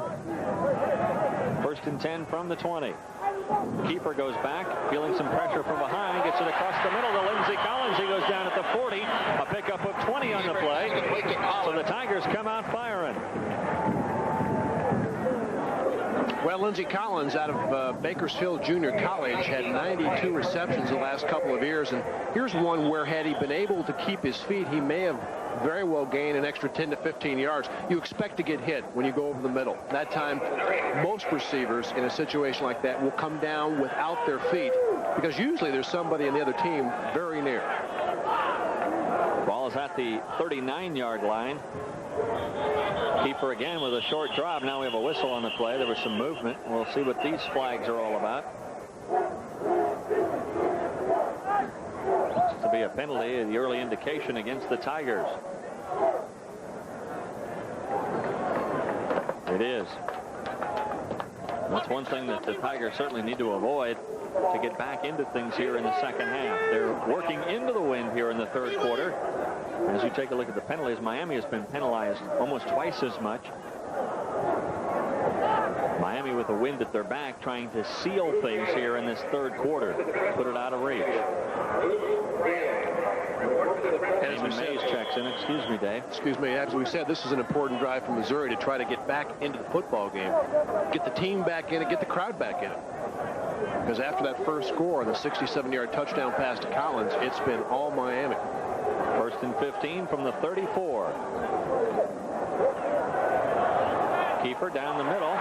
Gets it to Damon Mays. He eludes one tackler, and he gets it up near midfield. Finally stopped there by Michael Barrow, but another flag on the play. I think we're going to have roughing the passer as well, a dead ball foul, personal foul. Good job by Keeper. Watch this little move by Damon Mays. Misses Maurice Crum, who usually is a very good tackle. Good tackler. Good job by Keeper. He gets knocked down after the play, and it's tough to see. Great move by Mays, but they're going to call a personal foul against Miami, a dead ball foul, which will tack on 15 more yards. On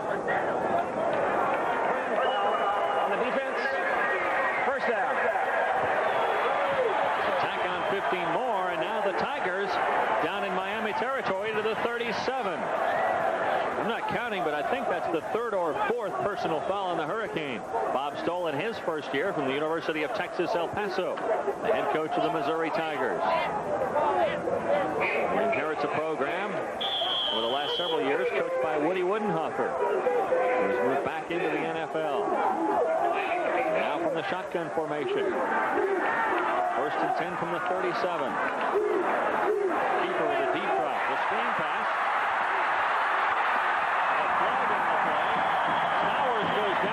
Inside the 20 down to the 16-yard line. Kenny Berry and Bobby Harden finally got him, but we have a flag. It's going to come back, too. They've got offensive holding on the lineman. It's the same play that they tried to use initially. This is going to be a shuttle pass to Stowers. Not open, so he waits for the defense to come and almost turns into a screen. But you can see the flag on the right-hand side of the screen. Stowers with a nice run. Both of his runs, at least the best runs he's had today, have been called back. On the offense, first down. Big play negated by the offensive hold for the Tigers. That's going to bring up a first down and 20 back at the 47-yard line. It's bad enough to be penalized, but when you have as many problems as this afternoon moving the ball, it's just a killer. That's like a 30-yard penalty because the ball would have been at the 16. Keeper again on the deep drop. Goes down the middle. That one almost picked off and is. Wow, it was tipped by Michael Barrow, and Roland Smith got it. But there's another flag on the play. When you take a look at what Damon Mays sees behind the linebackers, and a good job of dropping, you can see Barrow with the tip, Roland Smith with the interception. The play will stand. That's just an excellent job of those inside linebackers, in this case an outside guy, getting enough depth to throw off the crossing route. Penalty holding against Missouri declined, and Miami comes on the attack for the first time here in the second half. Craig Erickson's numbers from the first half. The give is to Conley. Conley around the far side picks up about 4 or 5 or 6 on the play. Up to the 35, Ted LePage comes up from his strong safety position to make the stop. Anytime your strong safeties, Dave, are making the stops on a running play, you know it's a big gainer. They've had to do that most of the afternoon. Miami very, very balanced this afternoon. That's what they try to do. Of course, they haven't had as many rushing yards this year so far as passing yardage, but they do have the ability when they need to run. 2nd and 3, Conley again. Oh, big hole.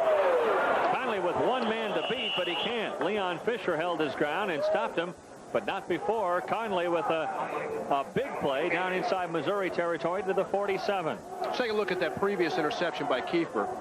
He's got pretty good protection, but he eyeballs Damon Mays all the way. Watch him trying to just lob the ball over the linebackers. And you've got linebackers 18 to 20 yards deep, and just a good job that time by Michael Barrow, the freshman linebacker, of tipping the ball. Nice catch by Roland Smith, the corner. It's the old tip drill. Erickson again. He's had pretty good time, but now an interception. Ted LePage picks it off. He's had his hands on the football 3 times, and he finally got one. Well, he also had a touchdown and been able to keep his feet, and a collective groan from the 50 or so thousand people in Faurot Field. This is just a bad throw by Craig Erickson. Underthrows it. Can he stand up right there? He can go untouched down the sideline. Nice job of catching the football, but that's one that when he sees again, he'll wish he could have kept those feet. After having 4 picked off last week against California, that's Erickson's first interception. Missouri back on the attack. 1st and 10 from the 40. And keeper audibilizing. Looking over to the near sidelines. Pass intended for Michael Jones, incomplete.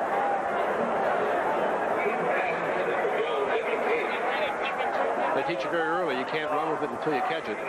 Michael Jones, who has not had a lot of playing time this year after playing extensively last year, just so anxious to turn upfield, and good job of audibilizing by keeper on the blitz. Jones breaks outside and could have gained some yardage, but just couldn't come up with a handle.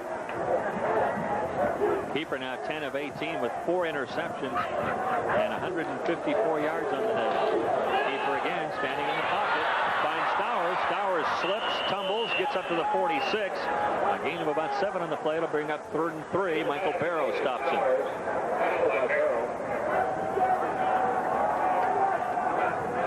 My thanks to our spotter, Brian Nooner, and our statistician for the afternoon, Tex Little.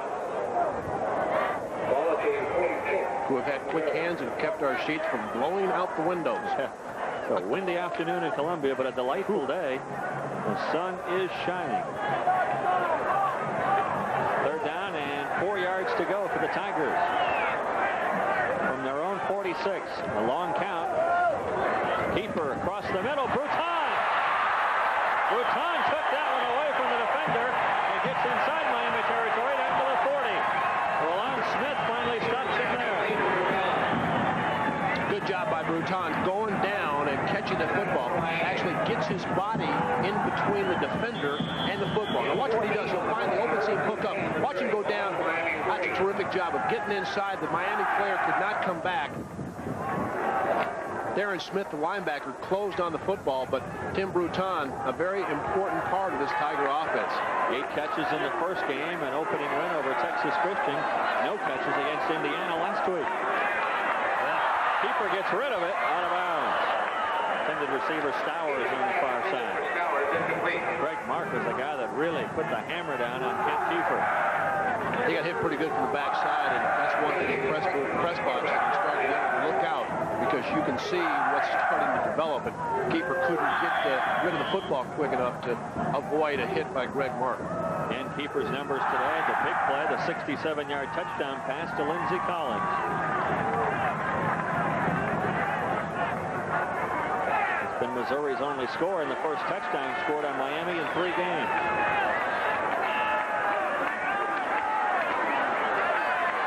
Keeper puts it up again. Lindsey Collins slipped down. Collins looked to have it at the 24, but he couldn't keep his footing. We've had problems with that here this afternoon.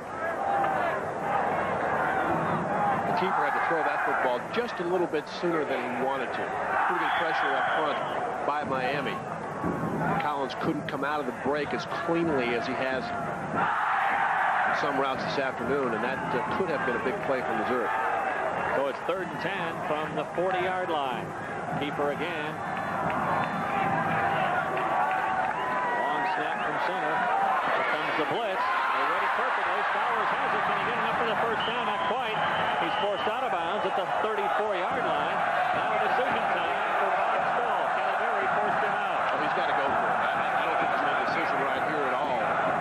Down 24-7 with pretty good field position. It's going to be a long field goal attempt. I think you've got to go for the first down. Bob Stoll says, let's go for it. 4th down and 3 yards to go at the 34. They need to get just past the 31-yard line. And they've got a long snap count, and they've got the discipline to hang in there while Keeper executes it. Here's a pretty good opportunity to try to draw Miami off sides. Keeper again in the shotgun formation.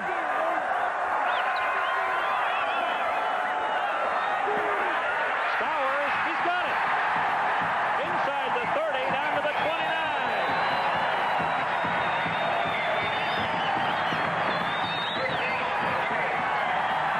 So the courage paid off for the Tigers. I'll tell you what makes this play. It's a nice catch. But watch the move Tommy Stowers puts on Darren Smith to get the first down. That's a terrific move, stopping right when you catch the football. Smith anticipates you continuing to run, ducks up inside for the first down. Good play by Tommy Stowers. Stowers now with 4 catches for 21 yards, and that was a big one.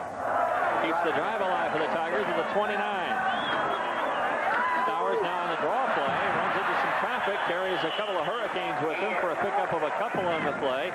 Cortez Kennedy and Greg Mark on his back.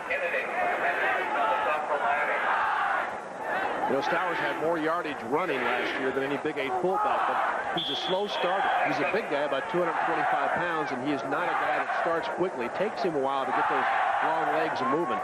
Maybe not the guy to run that isolated draw to, but they don't have great speed in the backfield, these guys that play for Missouri. Stowers with 64 yards rushing today would move into 7th place in the all-time Missouri League for rushing. Keeper from the blind side, Mark fumble. Miami has recovered. Greg Mark came up from his defensive end position and absolutely lowered the boom on Kent Keeper. Willis Pegues was the guy that fell on it for the Hurricanes. I think Keeper knows what's coming, but nobody touches Greg Mark. And that's just a quarterback left with his backside unprotected. And I guess the good news with that play, Keeper got up and walked off the side. Got to block that backside, especially with a guy like Greg Mark, who's an All-American candidate.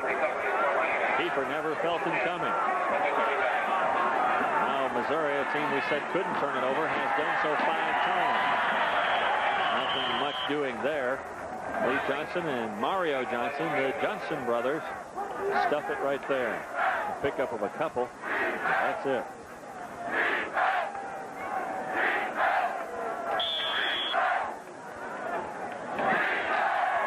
1:25 left to go here in the third quarter. 24-7 our score. Miami with the lead. This game was tied 7-all. It's been all Miami since then. Erickson with a long count. Erickson avoids the rush once, but not twice. Lee Johnson gets it. Kevin White also in on the pressure, along with Stacy Elliott. Good job of rushing the passer. You can see Missouri bringing their linebackers. Fletcher from one side. Johnson gets to him from the inside rush. The Tigers that time doing a good job of something that they haven't had great success in doing. That's pressuring Erickson. Erickson had over 5 seconds to throw the ball. You can call that a coverage sack if you'd like. That's the first sack allowed by the offensive line in this game, but 6 so far this year. Only 5 all of last year for Walsh. Erickson from behind, a great defensive play. Cordell McKinney. He had wraps on Randall Hill, the intended receiver. This is a good throw by Erickson again in the face of pretty good pressure. Delivers the football on the money. Randall Hill makes the mistake of allowing the ball to play him, trying to catch the football into the pads. Cordell McKinney with a nice job of closing on the throw. Grace Benson back to get the punt of Tim Kalal. Kalal with the wind in his back. Benson way back at his own 25-yard line. That one partially blocked at the line of scrimmage. Now will take a Miami bounce, though, and this will turn out good for the Hurricanes. It'll go all the way down to the 27-yard line. Otis Smith got a hand on it for the Tigers, but believe it or not, after a block, that punt goes all the way down inside the 25 to the 24. We're going to step aside with 8:01 left to go in the third quarter. Miami leading 24-7.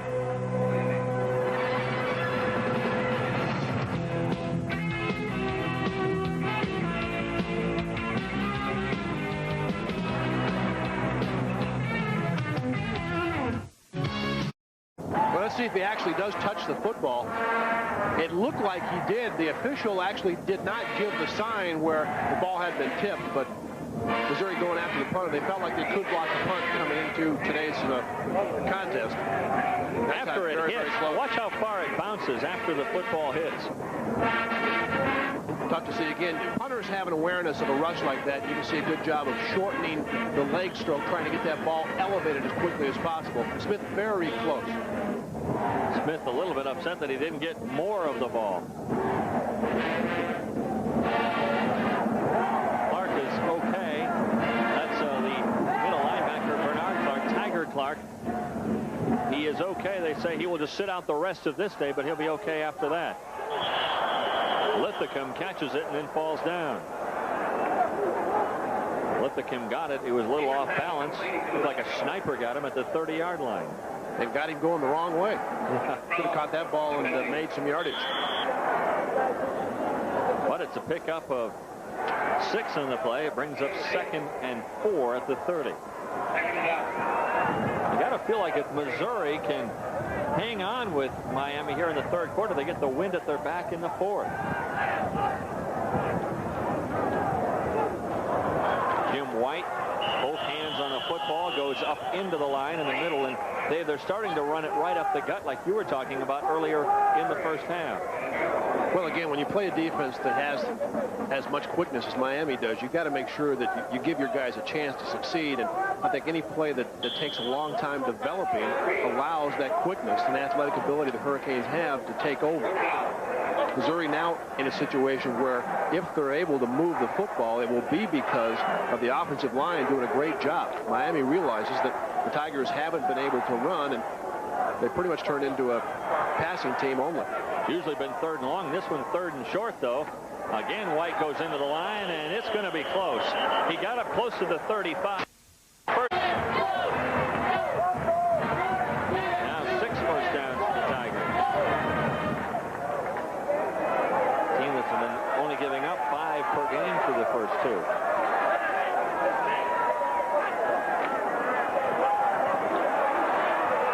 Keeper looking for Lithicum again, incomplete. It wouldn't have been for much anyway.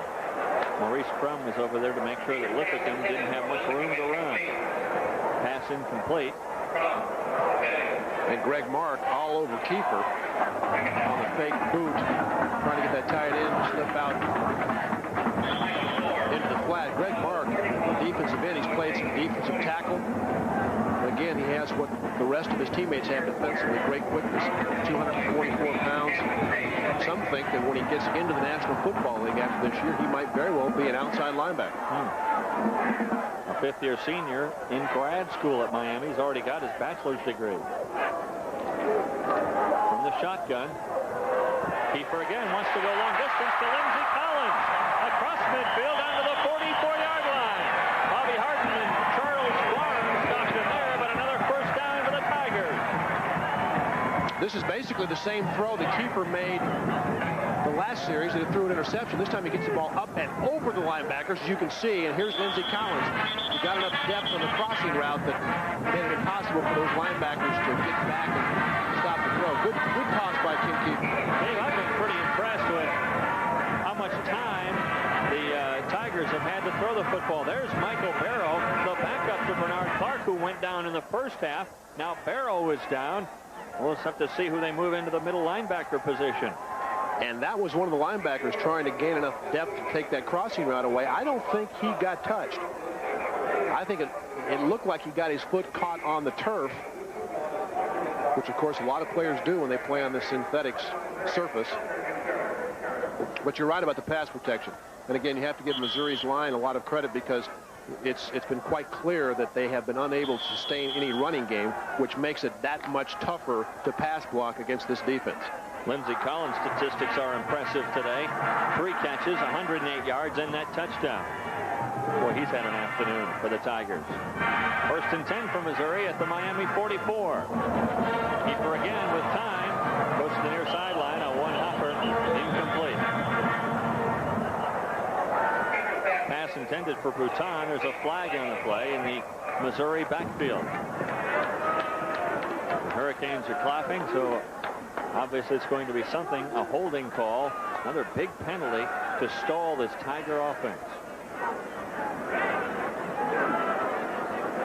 And again, not to be redundant, but it's tough for an offensive line when you can't throw the ball at all. You can see as Miami starts to close in, and that was Russell Maryland, who is at 270 pounds, one of the best athletes in the defensive front. 5:49 left to go, third quarter, 24-7 our score. The Hurricane leading by 17.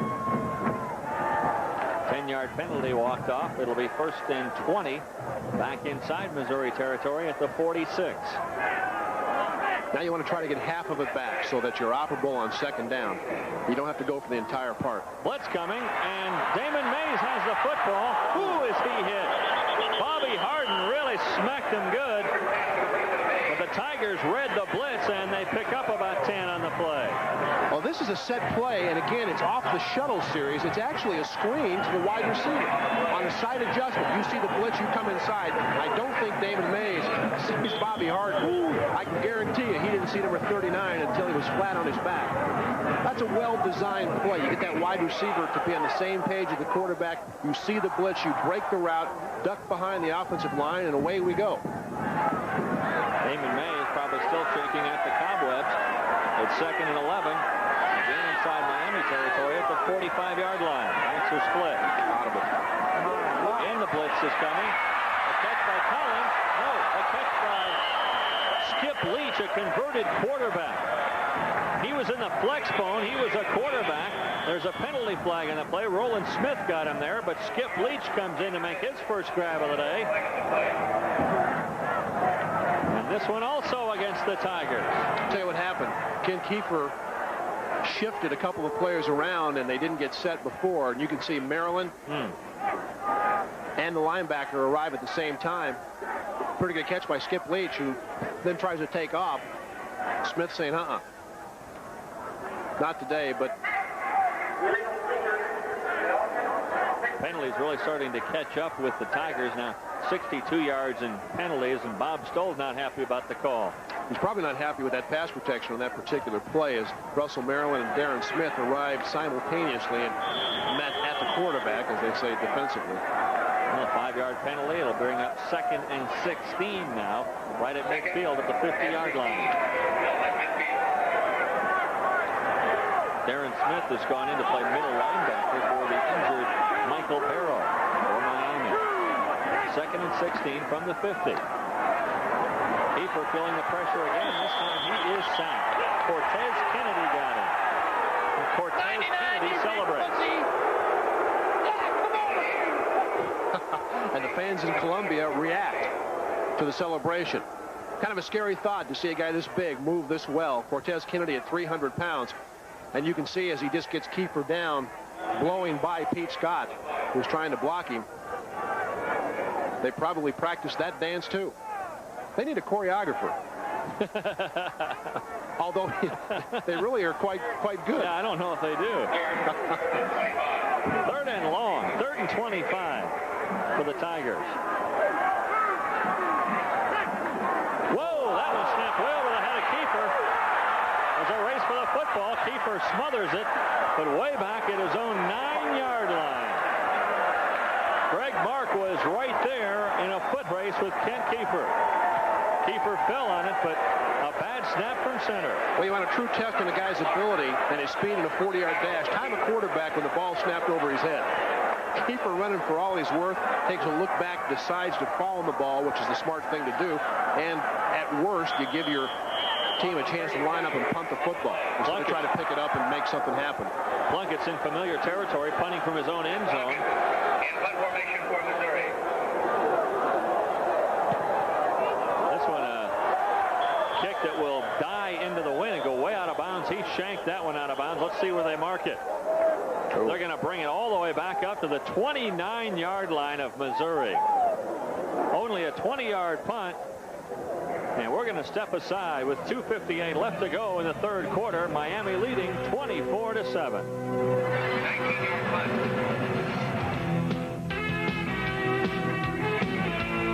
Erickson wants to get it all right now. His pass intended on the far side and incomplete for Randall Hill. Cordell McKinney again there defensively, step for step, stride for stride with Randall Hill.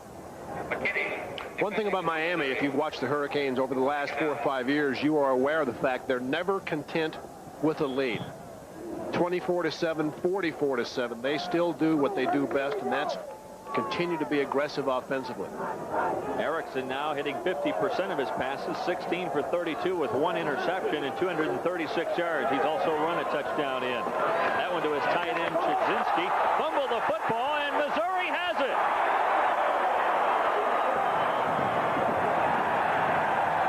Missouri has the football. Chudzinski dropped it as he went down, and the Tigers go on offense. Coming down with it, Harry Colon. Adrian Jones was the guy that hit him hard. Well, Chudzinski's had a good day catching the ball. One official called him down. You can see the pop there. Jones, and the ball is loose, as well as Ted LePage coming in from the free safety spot.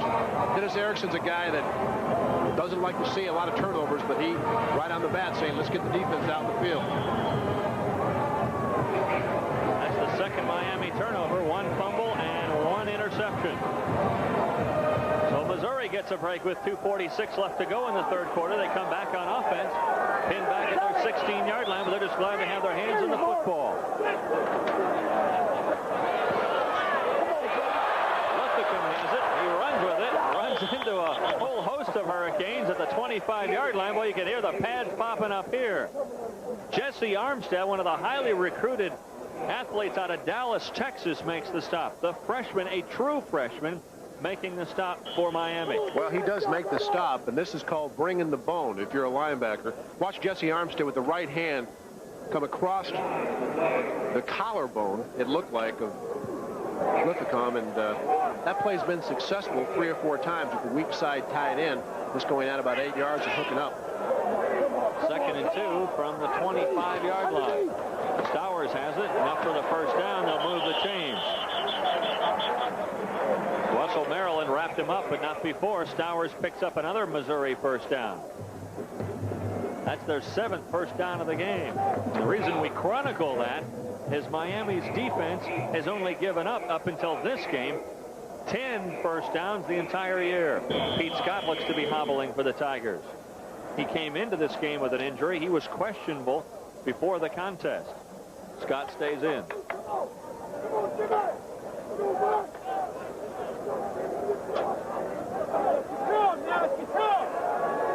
First and 10 from the 27.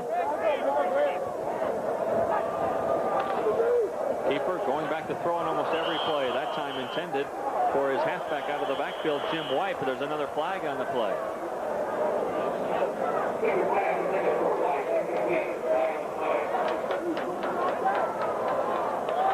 Holding against Missouri. Another penalty against the Tigers. Seems like about every call has gone against Missouri in this half. Well, you can have the best offensive line in the world, and you can have a line that's used to pass blocking almost all the time, as we hear the call. But when they're forced into a pass situation and everybody in the house knows it, it's a pretty tough assignment.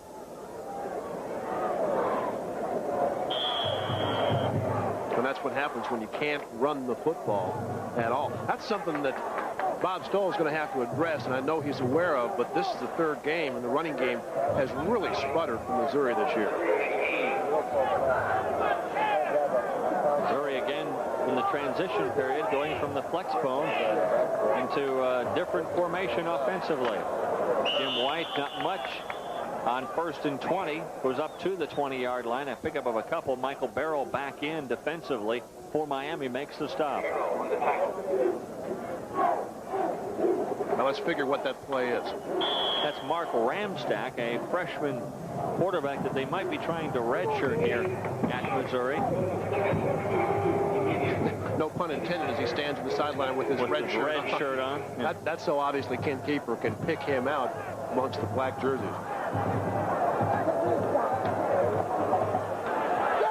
Batted away right up at the line of scrimmage by Russell Maryland. He got his 6'2" frame in the way.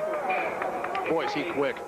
I mean, he gets to Kent Kiefer. Watch from the right-hand side of your screen, number 67. Watch how quickly he arrives. Kiefer back in a 5-step drop. Maryland's already in the air.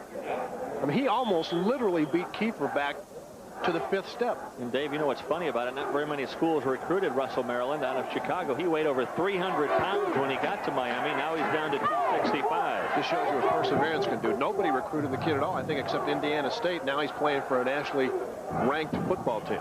And perhaps an All-America candidate for Miami. Kiefer with time. Oh! What a stick by Kenny Berry.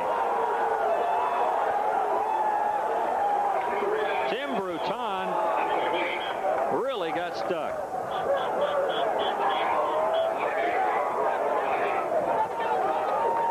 Well, this is one as an old former receiver you hate to see, but you can see this one a mile away. Bruton is running across the field, does not see Berry, who is simply waiting for Tim Bruton, and this is the old helmet to the sternum greeting. Let's hope that just the wind has been knocked out of Tim Bruton. Now, Bruton's 245 pounds. Dave, give us an idea. What does that feel like? Well, if I threw you out of this press box, I think the feeling would be similar. Please don't. Because that's one where you got a guy just sitting, waiting. He sees you coming. He knows where the ball is. You get a perfect shot at a receiver like this. Kiefer looking for Bruton all the way. But Bruton does not see Kenny Berry. And I mean, this is what you call a major headache. Oh, he gets one right in the middle of the sternum. Now, what does Kiefer do when he throws a play like that? He sits there and goes, oh, my, that hurt. Yeah. It wasn't complete. That's what he's upset about. Didn't hurt quite as badly as the tight end, but Bob Stoll worried about his All-America candidate, Tim Bruton, outstanding tight end. You ask yourself what the corner was doing there, Kenny Berry. In his own defense, he had simply stopped 7 or 8 yards. He chucks the wide receiver, and he reads that cornerback. And then, of course, with the bootleg action to one side, the first thing he looks for is crossing routes. He looks for that tight end or the wide receiver coming across, and obviously he found it. Bruton being helped to his feet now. Looks like he's going to be okay. Looked to be just the wind knocked out of his sails. Prime Network brings you exclusive coverage of Big 8 football this fall. You'll see Oklahoma versus Kansas, Missouri against Colorado, Nebraska versus Oklahoma State, just to name a few. Catch all the action of Big 8 football this fall on Prime Network. Looks like he got his flak jacket knocked off for a second. those kidney protectors. Mark Plunkett will punt from his own 5-yard line. Back deep to get it is Pee Wee Smith. Plunkett's last punt only 19 yards. This one, a low punt into the wind, much better. Smith has it. He drops it, and then he falls on it. He paid for that. Pee Wee Smith fell on his own fumble. And Miami will go on the attack starting at their own 37-yard line. No scoring in this third quarter. Yeah, much better kick this time. And Pee Wee Smith, very dangerous return man. He's got to catch the ball to start, of course, and good job there just falling on it. Takes a couple of pops while on the ground. Referee has to decide there if there's still some way that the ball might still be loose, because you can't hit a guy, obviously, when he's down on the field. Don't forget, next week on Prime Network, Kansas Jayhawks host the Oklahoma Sooners. We'll be there in Lawrence to bring you all the action. Comes your way Saturday night, 12:30 Central, then again Sunday morning at 10 o'clock Central, right here on Prime Network. Have you ever returned punts? Yes, I did in college. And matter of fact, how does the ball come to you differently than I would assume that it comes from a quarterback? Well, at times it come down like a knuckleball. The thing you want to do, obviously, is focus your attention on catching the ball. That can be difficult because you've got 10 guys running down that are trying to hand you your head. What's your attitude? Are you trying to fair catch, or you want to get it and go? Most guys want to get it and go, and of course I like to fair catch myself, but I'm a little bit smarter than most and quite slower than most. That's why you're in the booth. You're smart. That's not a job for the weak of heart, to say the least. Erickson, I think you'll be pretty happy with those numbers so far. 17 of 33, almost 250 yards. 37-yard line is where the Hurricanes start this time. Erickson again with time across the middle. No problem there. The pass caught. Leonard Conley comes out from his halfback position. That's what makes Conley such a very good player. You can line him up with a one-back and featuring. You send him in motion down to the bottom of the screen. He delays, waits for the zone to move back, and then he just dips underneath. Conley had 26 receptions last year for over 400 yards, almost 500 yards rushing. Very durable back. Fumbles the ball a little bit too much, but certainly a good one for Miami. Conley this time in motion. Harrison looking for him on the wing, but he was covered there. Now Erickson unloads it across the middle. The pass caught by Wesley Carroll, but Harry Colon was right there defensively. Looked like Harry Colon might have got there a little bit too early. Here's Wesley Carroll, the big wide receiver, coming back to the ball, which is what good receivers do. Let's see if Colon actually creates contact. Very close. Nice catch by Carroll. So as a wide receiver, you make your cut, then you look, and you see the quarterback in trouble, then what? Got to come back to him. Got to present a target, and that time Carroll did a nice job of it. All right, the end of the third quarter, 15 minutes to go. Our score still Miami 24, Missouri 7.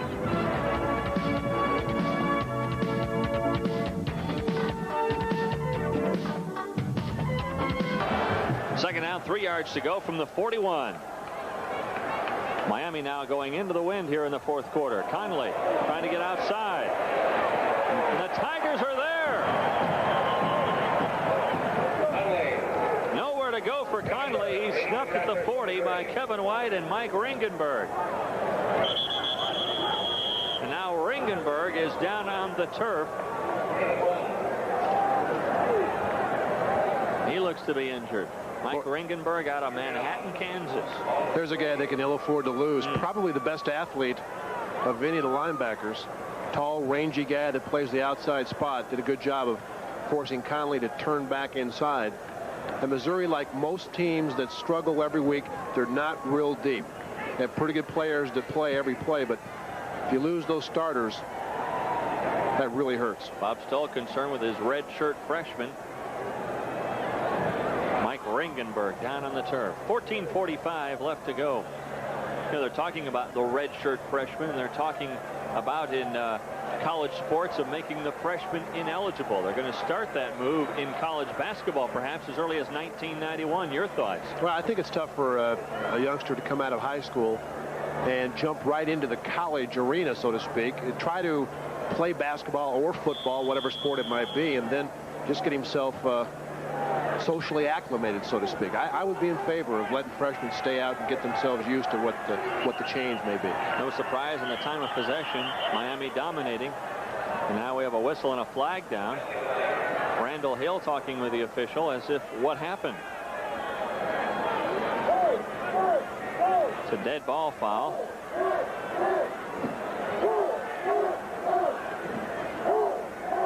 Illegal procedure called against Miami. Well, they had to have a shift, a double shift of sorts, to make that call. Usually the call is made after the ball snap. So that makes it 3rd and long now. Back at the 45-yard line will be 3rd and 8 for the Hurricane.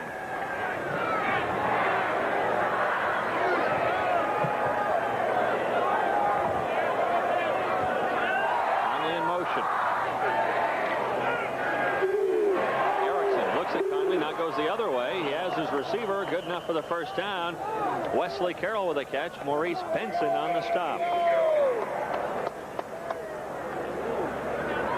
Miami changing up a bit. You'll see man-to-man coverage with Benson inside. Carroll doing a nice job of avoiding contact, which is what good receivers have to do in a man-to-man situation. Don't let that corner get his hands on you. If he does, don't let him disrupt the route. And Carroll, with a nice arm over move, swim move, got to the outside and broke through. Just enough for the first down at the 35-yard line. Again, the fake to Crowell. Now across the middle behind Chudzinski.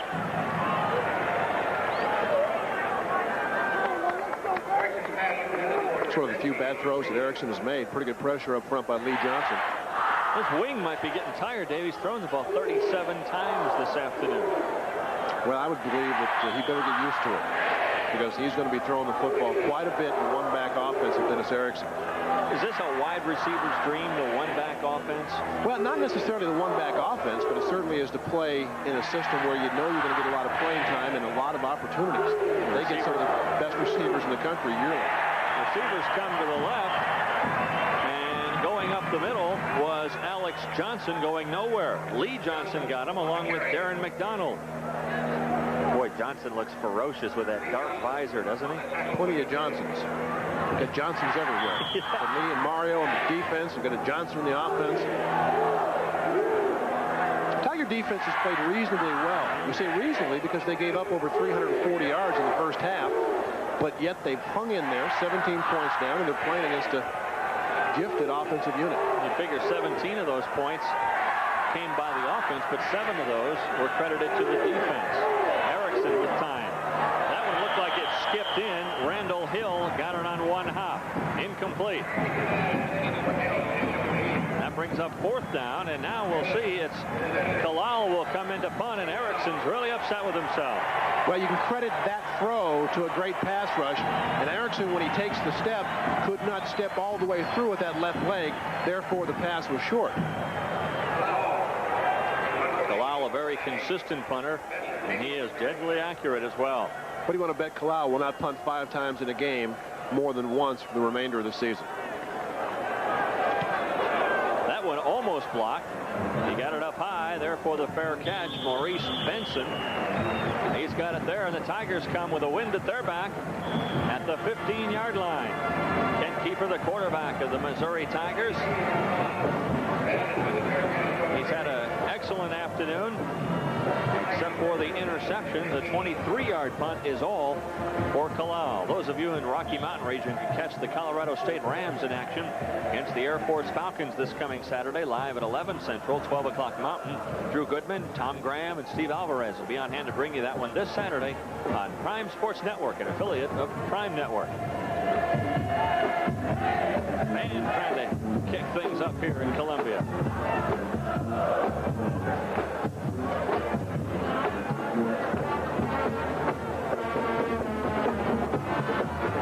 The crowd hasn't lost it to enthusiasm. I think in the second half, they've been rather pleased with the way the Tigers have been able to hang in there, especially defensively. And now's the time, if Bob Stahl has any tricks up his sleeve, even in a field position where you usually don't want to do those kind of things, they need to get some sort of score, and rather quickly if they'd had their druthers, down 17 points with a little over 13 minutes to go. The one score they got, because a cornerback fell, Lindsey Collins was left wide open. He had to come back for the football, and then he had a race to the end zone wide open. Take a look at the Missouri sidelines, see what they have up their sleeve as we get things underway here with Missouri the ball at the 15. Over 43,000 on hand here in Columbia this afternoon. Good play that time by Keeper as he looked off one receiver, went the other way, and a nice run by Michael Jones. Jesse Armstead finally got him out of bounds. But Michael Jones picked up about 5 more after he caught the ball. Good job of Keeper not finding anybody. Goes right to Jones, and Jones is about 215 pounds and big enough that he can shake people off. Good stiff arm there. Breaks to the sideline. 2 good things. First down, and stops the clock. Yeah, if you're Missouri, you want to have a very favorable clock from here on in. You want that clock to run very slowly for you. Ball at the 27, first down, a delayed draw play. And it didn't go very far. Russell Maryland and Greg Marks stuffed it. Stowers didn't go very far on that play. Maybe back to the line of scrimmage, maybe one. Now there's another flag on the play.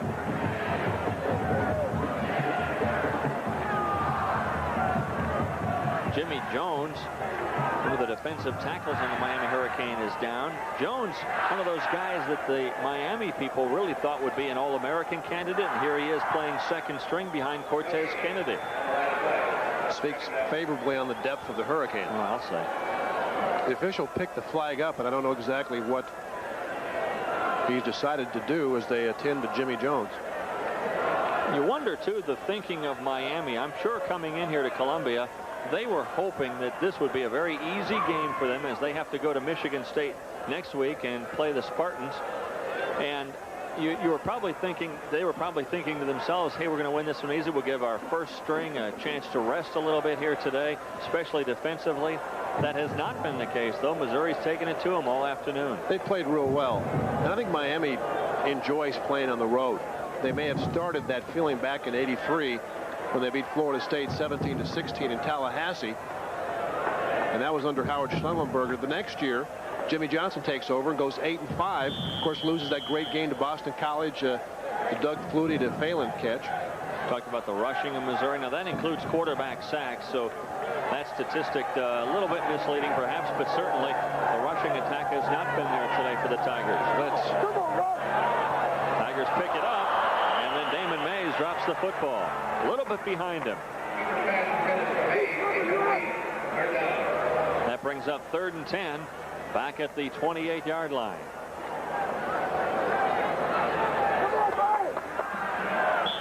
Stops the clock with 12:28 left to go in the ball game. And Missouri down by 17. Boy, what a tough schedule for the Tigers. Next week at Arizona State, then at Colorado, then back home to face the Cornhuskers. 4 games in a row, really tough on Stahl's schedule. Keeper avoids the rush. Now he's got his intended receiver, Skip Leach, at midfield, but there's a flag in the backfield of Missouri. If this is holding again, listen to the crowd. It is. Holding against the Tigers, and it all comes back. Well, again, a tough day at the office for the offensive line when you've got a block, and you can see that the left side of the offensive line with an arm around the Hurricane defender's throat. No way in the world that you can call anything but holding in that play. Offense. 3rd down. That really nullifies a fine throw by Kiefer. An offensive lineman will tell you almost invariably we'd rather run the football than throw it, even on passing teams. Because if you have to throw every down, the defensive line really sets the tempo. You can never come off and really deliver a blow. You're always catching guys. You're backing up. You're trying to pass protect, and it just makes it doubly tough if you can't run the football even a little bit. So now it's going to be 3rd down and 20 yards to go. Ball back at the 17-yard line.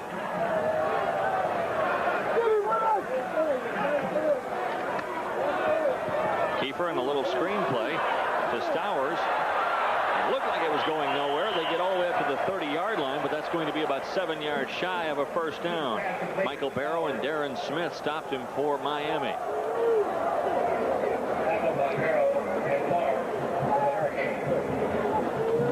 So Mark Plunkett on to punt. And Pee Wee Smith will be back deep for Miami Hurricane with 11:32 left to go in this one.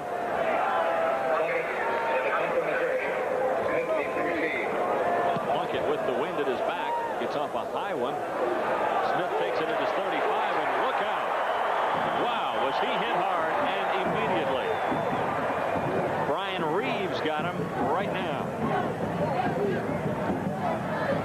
We're going to step aside with 11:19 left to go in the ball game. Again, our score, Miami 24, Missouri 7. We'll be right back.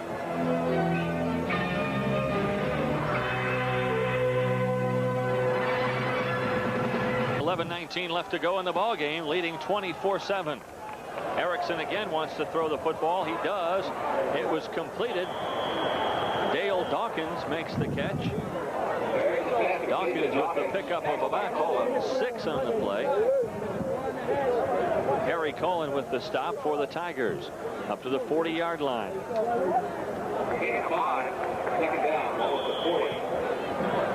Second down, we'll call it a short 5 yards to go for the Hurricane.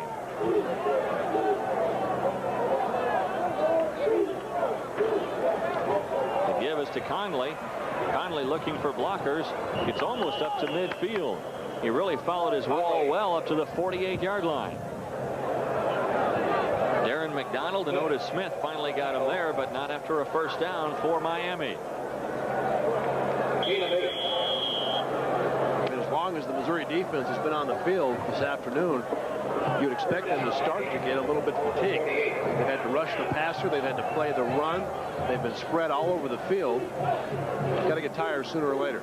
Erickson back to throw across the middle. There he's got his intended receiver, Dale Dawkins, a race for the end zone. Dawkins skirting the sideline, and he goes out of bounds. They rule him out at the 9. Dawkins doing a good job tight-roping the sideline, but not good enough. Leon Fisher forced him out at the 9. First and 10, best opportunity to play action. They line Dawkins up close to the right side, and Erickson just up and over, because clearly the Tigers were fooled. All these Miami receivers have great speed. All 3 starting receivers have already had 100-yard days receiving in the first 2 games. So there's really nobody you can double. There's nobody you can say, well, if we take this guy away, we can really shut down the Miami offense. They've got so many weapons that they can utilize. It just makes it virtually impossible for a defense to come up with big play after big play. So now first and goal from the 9 for the Hurricane. Dawkins with 4.6 speed, Dave. Now they're going to rule it out at the 4-yard line. Originally they said the 9, now down to the 4. First and goal from the 4. Conley the lone back.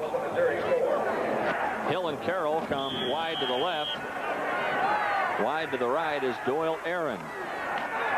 Conley stopped short of the goal line. Stopped inside by Ted LePage.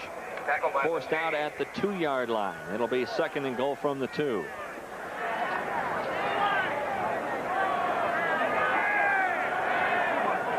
Conley now with 60 yards rushing on 10 carries. Conley, a multifaceted back in the Miami attack. The only one back there. He catches a lot and he runs a lot. Second and goal from the 2 for Miami. Conley tried to get up over the top, but coming in from the weak side, Kevin White was there along with Mike Ringenberg. Ringenberg, the guy that was hurt earlier, he's back in there, and he made a fine defensive play to stop that one really before Conley could take off. Ringenberg makes a nice play, but the key to that defensive effort is to hold your ground defensively up front. They didn't allow the Miami offensive line to create any room for Conley to go up and over. Now Missouri comes in with the extra defensive back, expecting Miami to throw here on third and goal from the 2. Erickson again to Conley. Conley has lots of room. He goes in untouched. Touchdown, Miami. Touchdown, Miami. Leonard Conley. The Hurricanes set everything up to the right side and then ran left. You can see the fake audible as Erickson talking to the wide receivers. And Conley, as you mentioned, with a couple of offensive linemen on the counter tray move, the isolation. That's what the one-back system can do. You can throw a lot, especially with 3 wide receivers, but you also can run to the weak side where that tight end lines up. Huerta on for the extra point. This has been automatic for him in his career.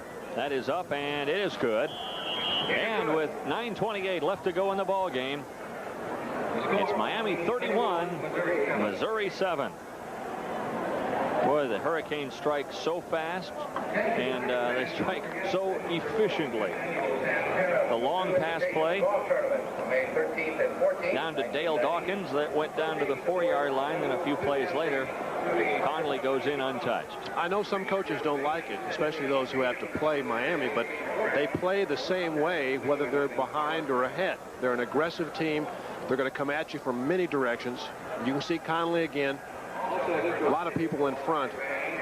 And a good job sealing off the inside by Rod Holder, who's had a very good game up front for the Hurricane. But this is a team that, even when they get you down, they continue to throw the football and do the things that they do right from the start. Again, Dave, coming up on the Prime Network Pac-10 Game of the Week, Arizona will host Washington. It comes your way live at 7:30 Central. It's this Saturday on the Prime Network. Huerta will kick off into the wind.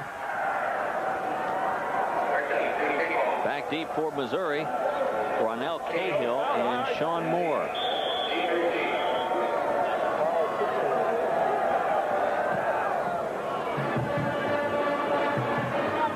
Cahill with it back at his 12-yard line, trying to find some room inside to the 28-yard line. That's where Missouri will start. 6 plays, 65 yards, under 2 minutes. Again, Conley with a 2-yard touchdown run. Big play.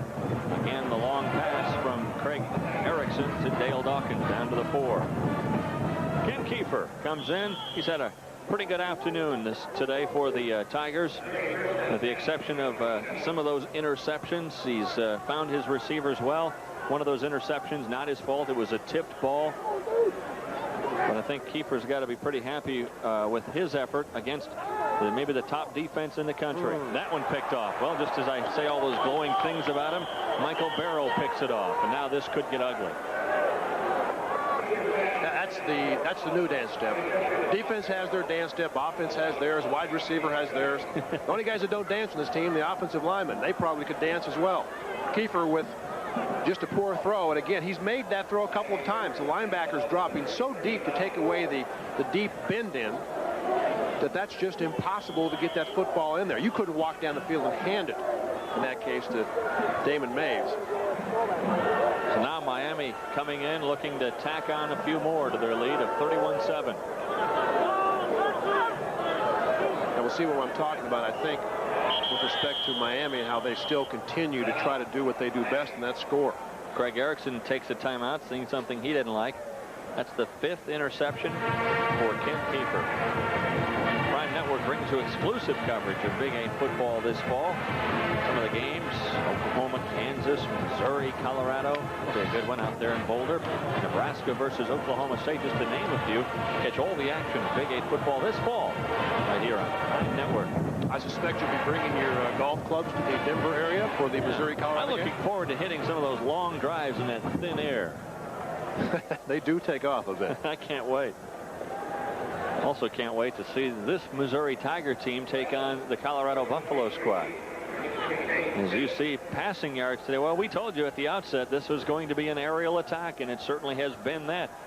Missouri, though, with more passing yards than Miami here this afternoon. Erickson, the give to Crowell. Nice cut inside.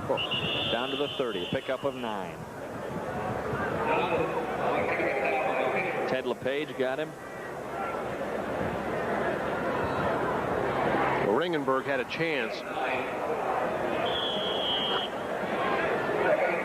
you'll see just a terrific cut by Johnson. I mean, that's just stopping almost as quickly as you had to start up the play. Interchangeable parts for Miami offensively. 2nd and 1. Play action pass. Erickson wants it all. He's got Chudzinski. Chudzinski bounces off. Touchdown. Chudzinski just too big for Adrian Jones and Leon Fisher, and he gets his first touchdown of the year. Rob Chudzinski, a junior tight end out of Toledo, Ohio. And that'll send people scurrying for the exits here in Columbia. Key to this play, Chudzinski getting to the right place at the right time, and a good job by Erickson of looking off the zone coverage and coming back to that seam up the right side right on time. That's a pass that can't be late. It certainly wasn't that time. Erickson benefits too with the wind calming down here in Columbia. Huerta on for the extra point. It's right down the middle. And there's a timeout here on the field with our score with 8:34 left to go. Miami 38, Missouri 7. Now it looks like a walk in the park for the Hurricane.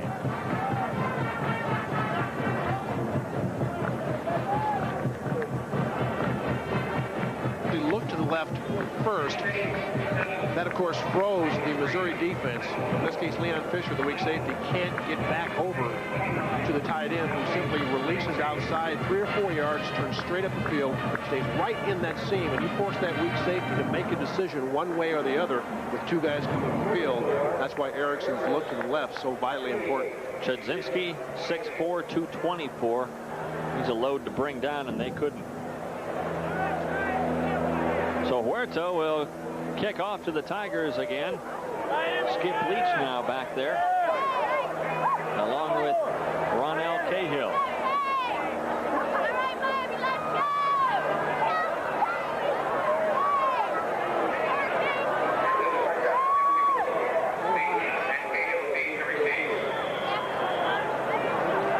Tigers still trying to dance. Huerta with a low knuckleball kick. Skip Leach has at his own 13. Leach up to the 29-yard line. Tigers come on offense again. Let's take a look. Boy, how quickly they score. Almost a yard per second. 2 plays, 39 yards. 30-yard pass. Chudzinski scores. And it's turning into a rout for Miami, 38-7. Give Missouri a lot of credit, though. They held Miami very toughly all afternoon. After a while, though, Dave, as I know you're aware, a team like this tends to wear down a lesser opponent after a while. Kiefer's pass intended to Linthicum.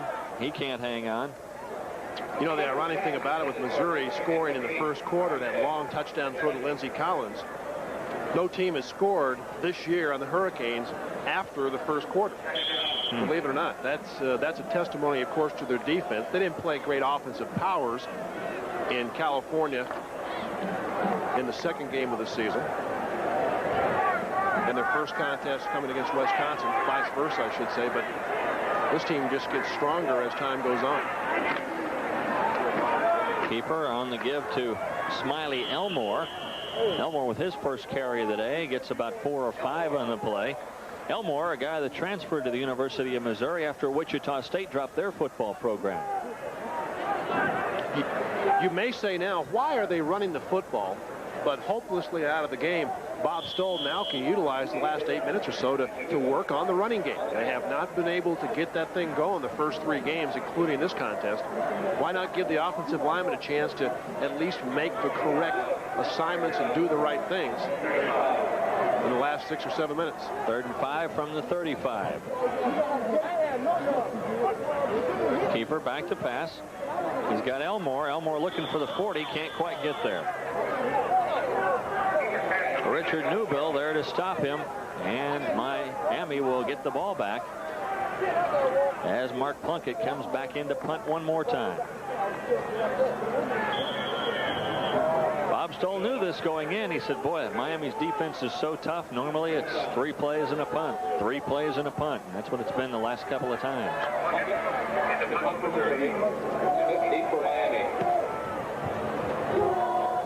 kick from Plunkett. Pee Wee Smith fumbles the football. Let's see who gets it. It might be Missouri. Missouri is pointing their way. Let's see.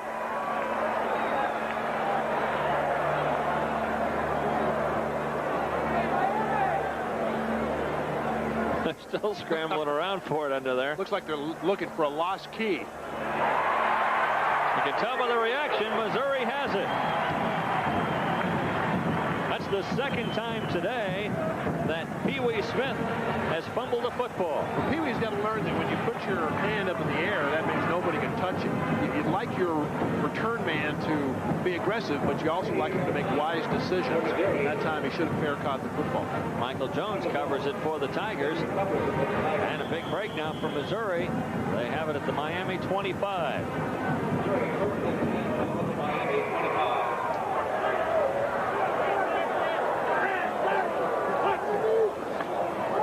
Keeper on the draw play to Smiley Elmore, trying to break outside. Elmore picks up 4 or 5 tough yards. Jesse Armstead and Hurley Brown to make the stop for the Hurricane. Elmore's a little quicker than some of the other Tiger backs. Hasn't had that many opportunities to run the football. Smiley Elmore's father played at the University of Tulsa. As I mentioned, he went to Wichita State, and when the Shockers dropped their football program, he came here to Missouri. Said he always had dreamt of playing in the Big 8 Conference. Second down and 6 from the 21. Keeper on the blitz. Pass complete. Skip Leach up the middle, looking for some room inside the 10 to the 7.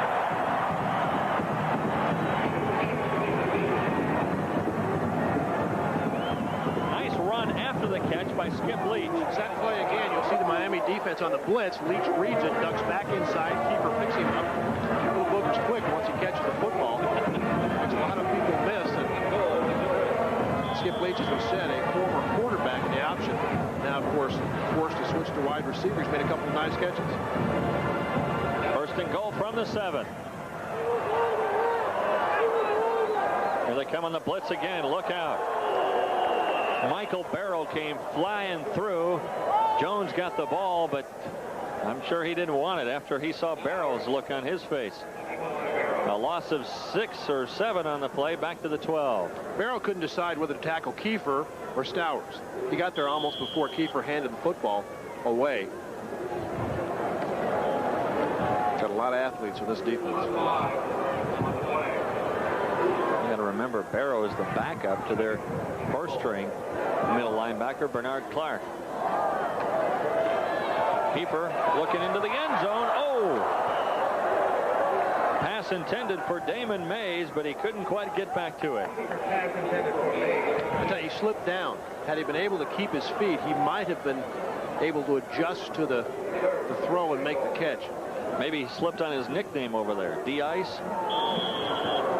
You know, everybody's got nicknames in college. Yeah. Did you have a nickname? You know, I don't think I did. It's been so many years I've been out of school, I don't remember. Not to your face, anyway. Third and goal from the 12. You can think of one.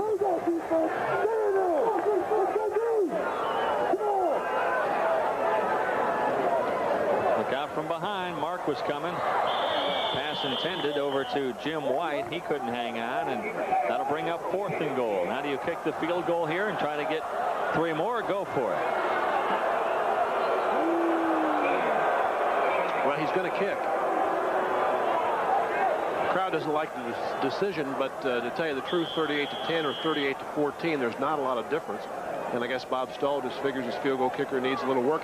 He, by the way, is new. Jackie was hurt last week against Indiana. Jackie hurt on a field goal attempt. He's out for the season with a knee injury. This will be Baker's first attempt at a field goal at Missouri. A walk-on from Kansas City Rockhurst. It's no good. He pulled it off to the left. Field goal attempt from the 30-yard line. No good. We're going to step aside with 5:11 left to go in this one. It's Miami 38, Missouri 7. Taking the place of Craig Erickson. Toretta so far this year, 7 of 12. This time the handoff to Crowell. He tries to get outside, a pickup of about 3 or 4 on the play up to the 24. Charles Murphy stops him. The run to Alex Johnson, not Crowell. Johnson on the carry, a pickup of 4. It'll be 2nd and 6. Gino's brother, Jeff, was a backup to Vinny Testaverde, so he has some bloodlines at Miami.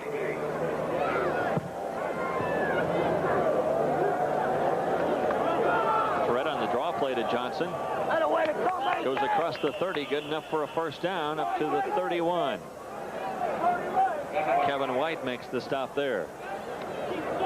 And one has to look ahead to what very well may be the showdown for the national championship. November 25th in the Orange Bowl. Miami and Notre Dame, I think, an excellent chance that both teams could be undefeated on the 25th of November. That looks to be a great football game. A couple of tough games for Miami will be at Florida State and at Pittsburgh on their schedule, but that Notre Dame game certainly the one they're keying on.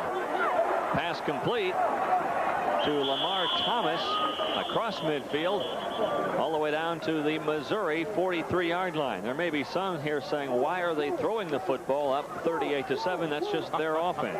I think it's a fair question, at least here in Columbia today. As I said, interchangeable parts. In this case, Lamar Thomas, freshman receiver, catching a nice pass from a freshman quarterback. So Miami working with some youngsters out there, trying to get them some game action. Conley back in the contest. He runs hard down to the 33 or 34-yard line. Not enough for the first down. It'll be a couple of yards shy. It'll be 2nd and 8. You were talking about Notre Dame, Dave, and even Dennis Erickson admits, hey, yeah, it's hard for me not to think ahead of that game on the 25th of November against the Fighting Irish. That one will be played this year in the Orange Bowl. Looks like it should be a very good football game. You talk about the freshmen being utilized here today. Back in '87, when Miami won the national championship, they had 9 freshmen that lettered that year. 2 national championships this decade for the Hurricanes. So you want to make sure you give your youngsters a lot of playing time whenever you can. There's a flag on the play. On the run is Stephen McGuire. He goes outside, stays inbounds. They're going to stop the clock, though, to check the flag. How many teams would have the luxury in their national championship year of lettering 9 freshmen? And you letter, of course, when you play over 100 plays. Holding the call against Miami. Speaks to the depth of this program. Leonard Conley now over 100 yards today. Of course, they've got some fertile grounds to recruit in, even if they stay in their home state only. In Florida, how many great high school players come out of the state of Florida? 2/3 of the players on the Miami team do come from that state. It's 2nd and 12 now after the penalty, the holding call against the Hurricane. Again, Gino Torretta in at quarterback.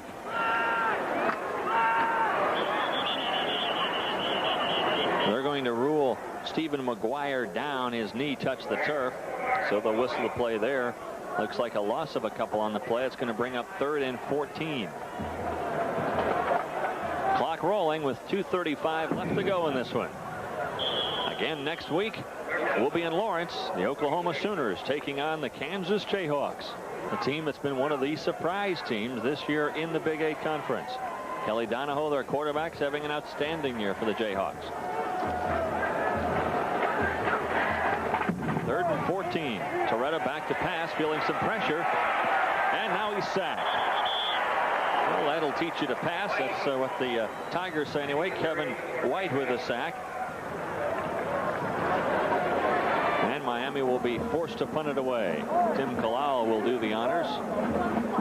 You know, when people see this score around the country tomorrow, they're going to say, well, typical Miami win. They went in and blew out Missouri, but certainly defensively the Hurricanes have played well. But let's give credit to the Missouri defense for hanging in the way they did, but being on the field a great deal, especially here in the second half.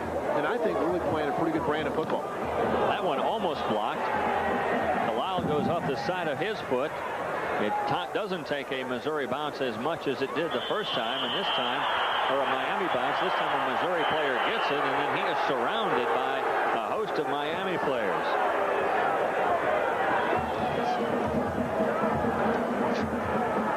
Jesse Elliott was the guy that caught the football. He didn't want to see that bouncing towards his own end zone, so he put his mitts around it.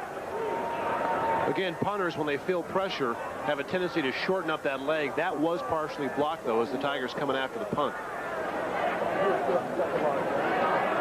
What do you think? Good move there to pick it up. He looked like he had a free shot at it. You know, linebackers, any chance they get to touch it, they want to touch it. I mean, how many times does a linebacker get a chance to run with the ball?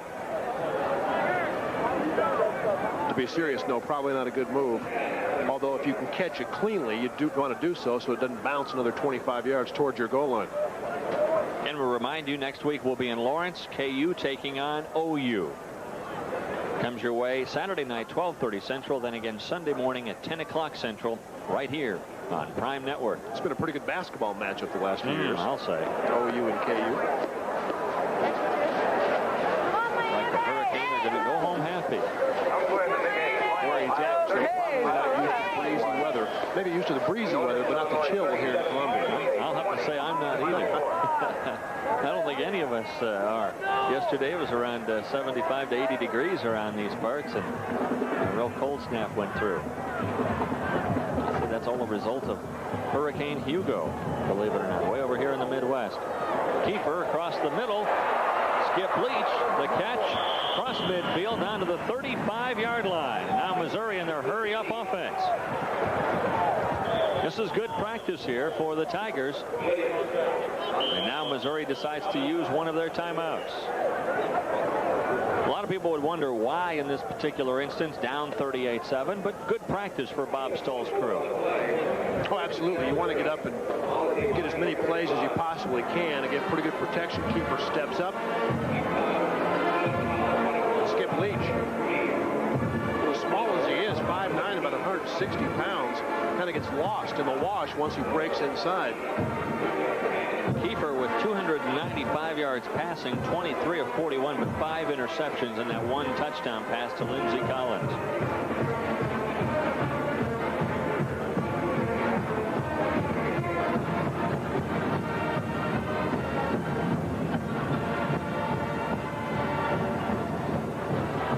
Playing out the final moments of this one between Miami and Missouri. Miami came into this contest heavily favored, and you're right, Dave, you were talking about that score, and a lot of people around the nation will say, yeah, it's a typical one, but I guarantee you Miami knew they were in a fight here this afternoon. First and 10 from the 35 of the Hurricane. Keeper with time again across the middle. Skip Leach has been everywhere. That one down for a gain of another 6 down to the 29-yard line. Darren Smith got him there. And now a flag, a little extracurricular activity perhaps by the Hurricane.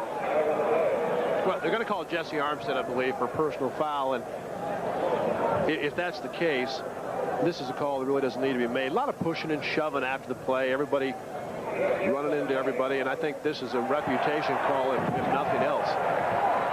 Can't make silly fouls. And a good job by Leach, who's become one of our favorites, adjusting to the football. Now get down, Skip, before everybody gets there. You can see Jesse Armstead getting pushed. Missouri player pushing. A lot of shoving. That's not a foul. I mean, I don't like anybody taking a whack at somebody after the whistle's been blown, but in that case, just a lot of frustration pushes and on both sides of the football. Well, it moves the chains and moves the ball down to the 14-yard line with 1:06 left to go. Missouri still with 2 timeouts left. I'm sure they'd love to stick one in the end zone here and make the score even more respectable. Certainly scoring 14 points on Miami would really be a lot to crow about. Here comes the blitz. They try to dish it off out there to Stowers, and now it looks like a flag.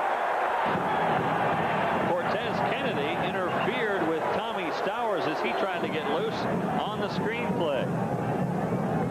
And they've run this play 3 or 4 times. You'll see Cortez Kennedy, number 96, just grab Tommy Stowers by the back of the jersey. No question about that. Although I'll tell you, if the player is grabbed, I believe, behind the line of scrimmage, I'm not sure you can have pass interference. You might have defensive holding, which I think that will probably be the call.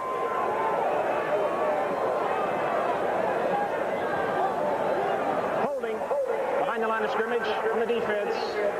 10 yards. So it's first and goal, ball on the 7-yard line now with 48 seconds remaining. After the penalty, Missouri, first and goal. Missouri with 2 timeouts and 4 cracks at it. Backs are split.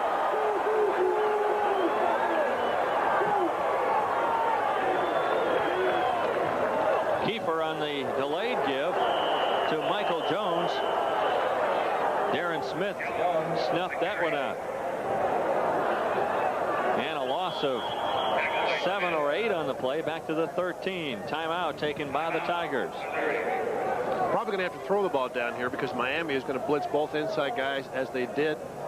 The outside linebackers are coming, and you just don't have enough bodies to pick up the blitz, especially on a running play. Going to have to put it in the air and try to get somebody loose in the end zone. Miami's had 114 yards in penalties this game. Bob Stoll talking things over, and now Kent Kiefer's put on the headset talking to the coaches upstairs. It'll be second and goal at the 13. Don't forget, next week, KU and OU in Lawrence. We'll have that one for you here on Prime Network. Irv Brown will be working with me on that contest. Dave Logan steps away from these microphones for 1 week, and you'll be back with us as Missouri travels to Colorado 2 weeks from now.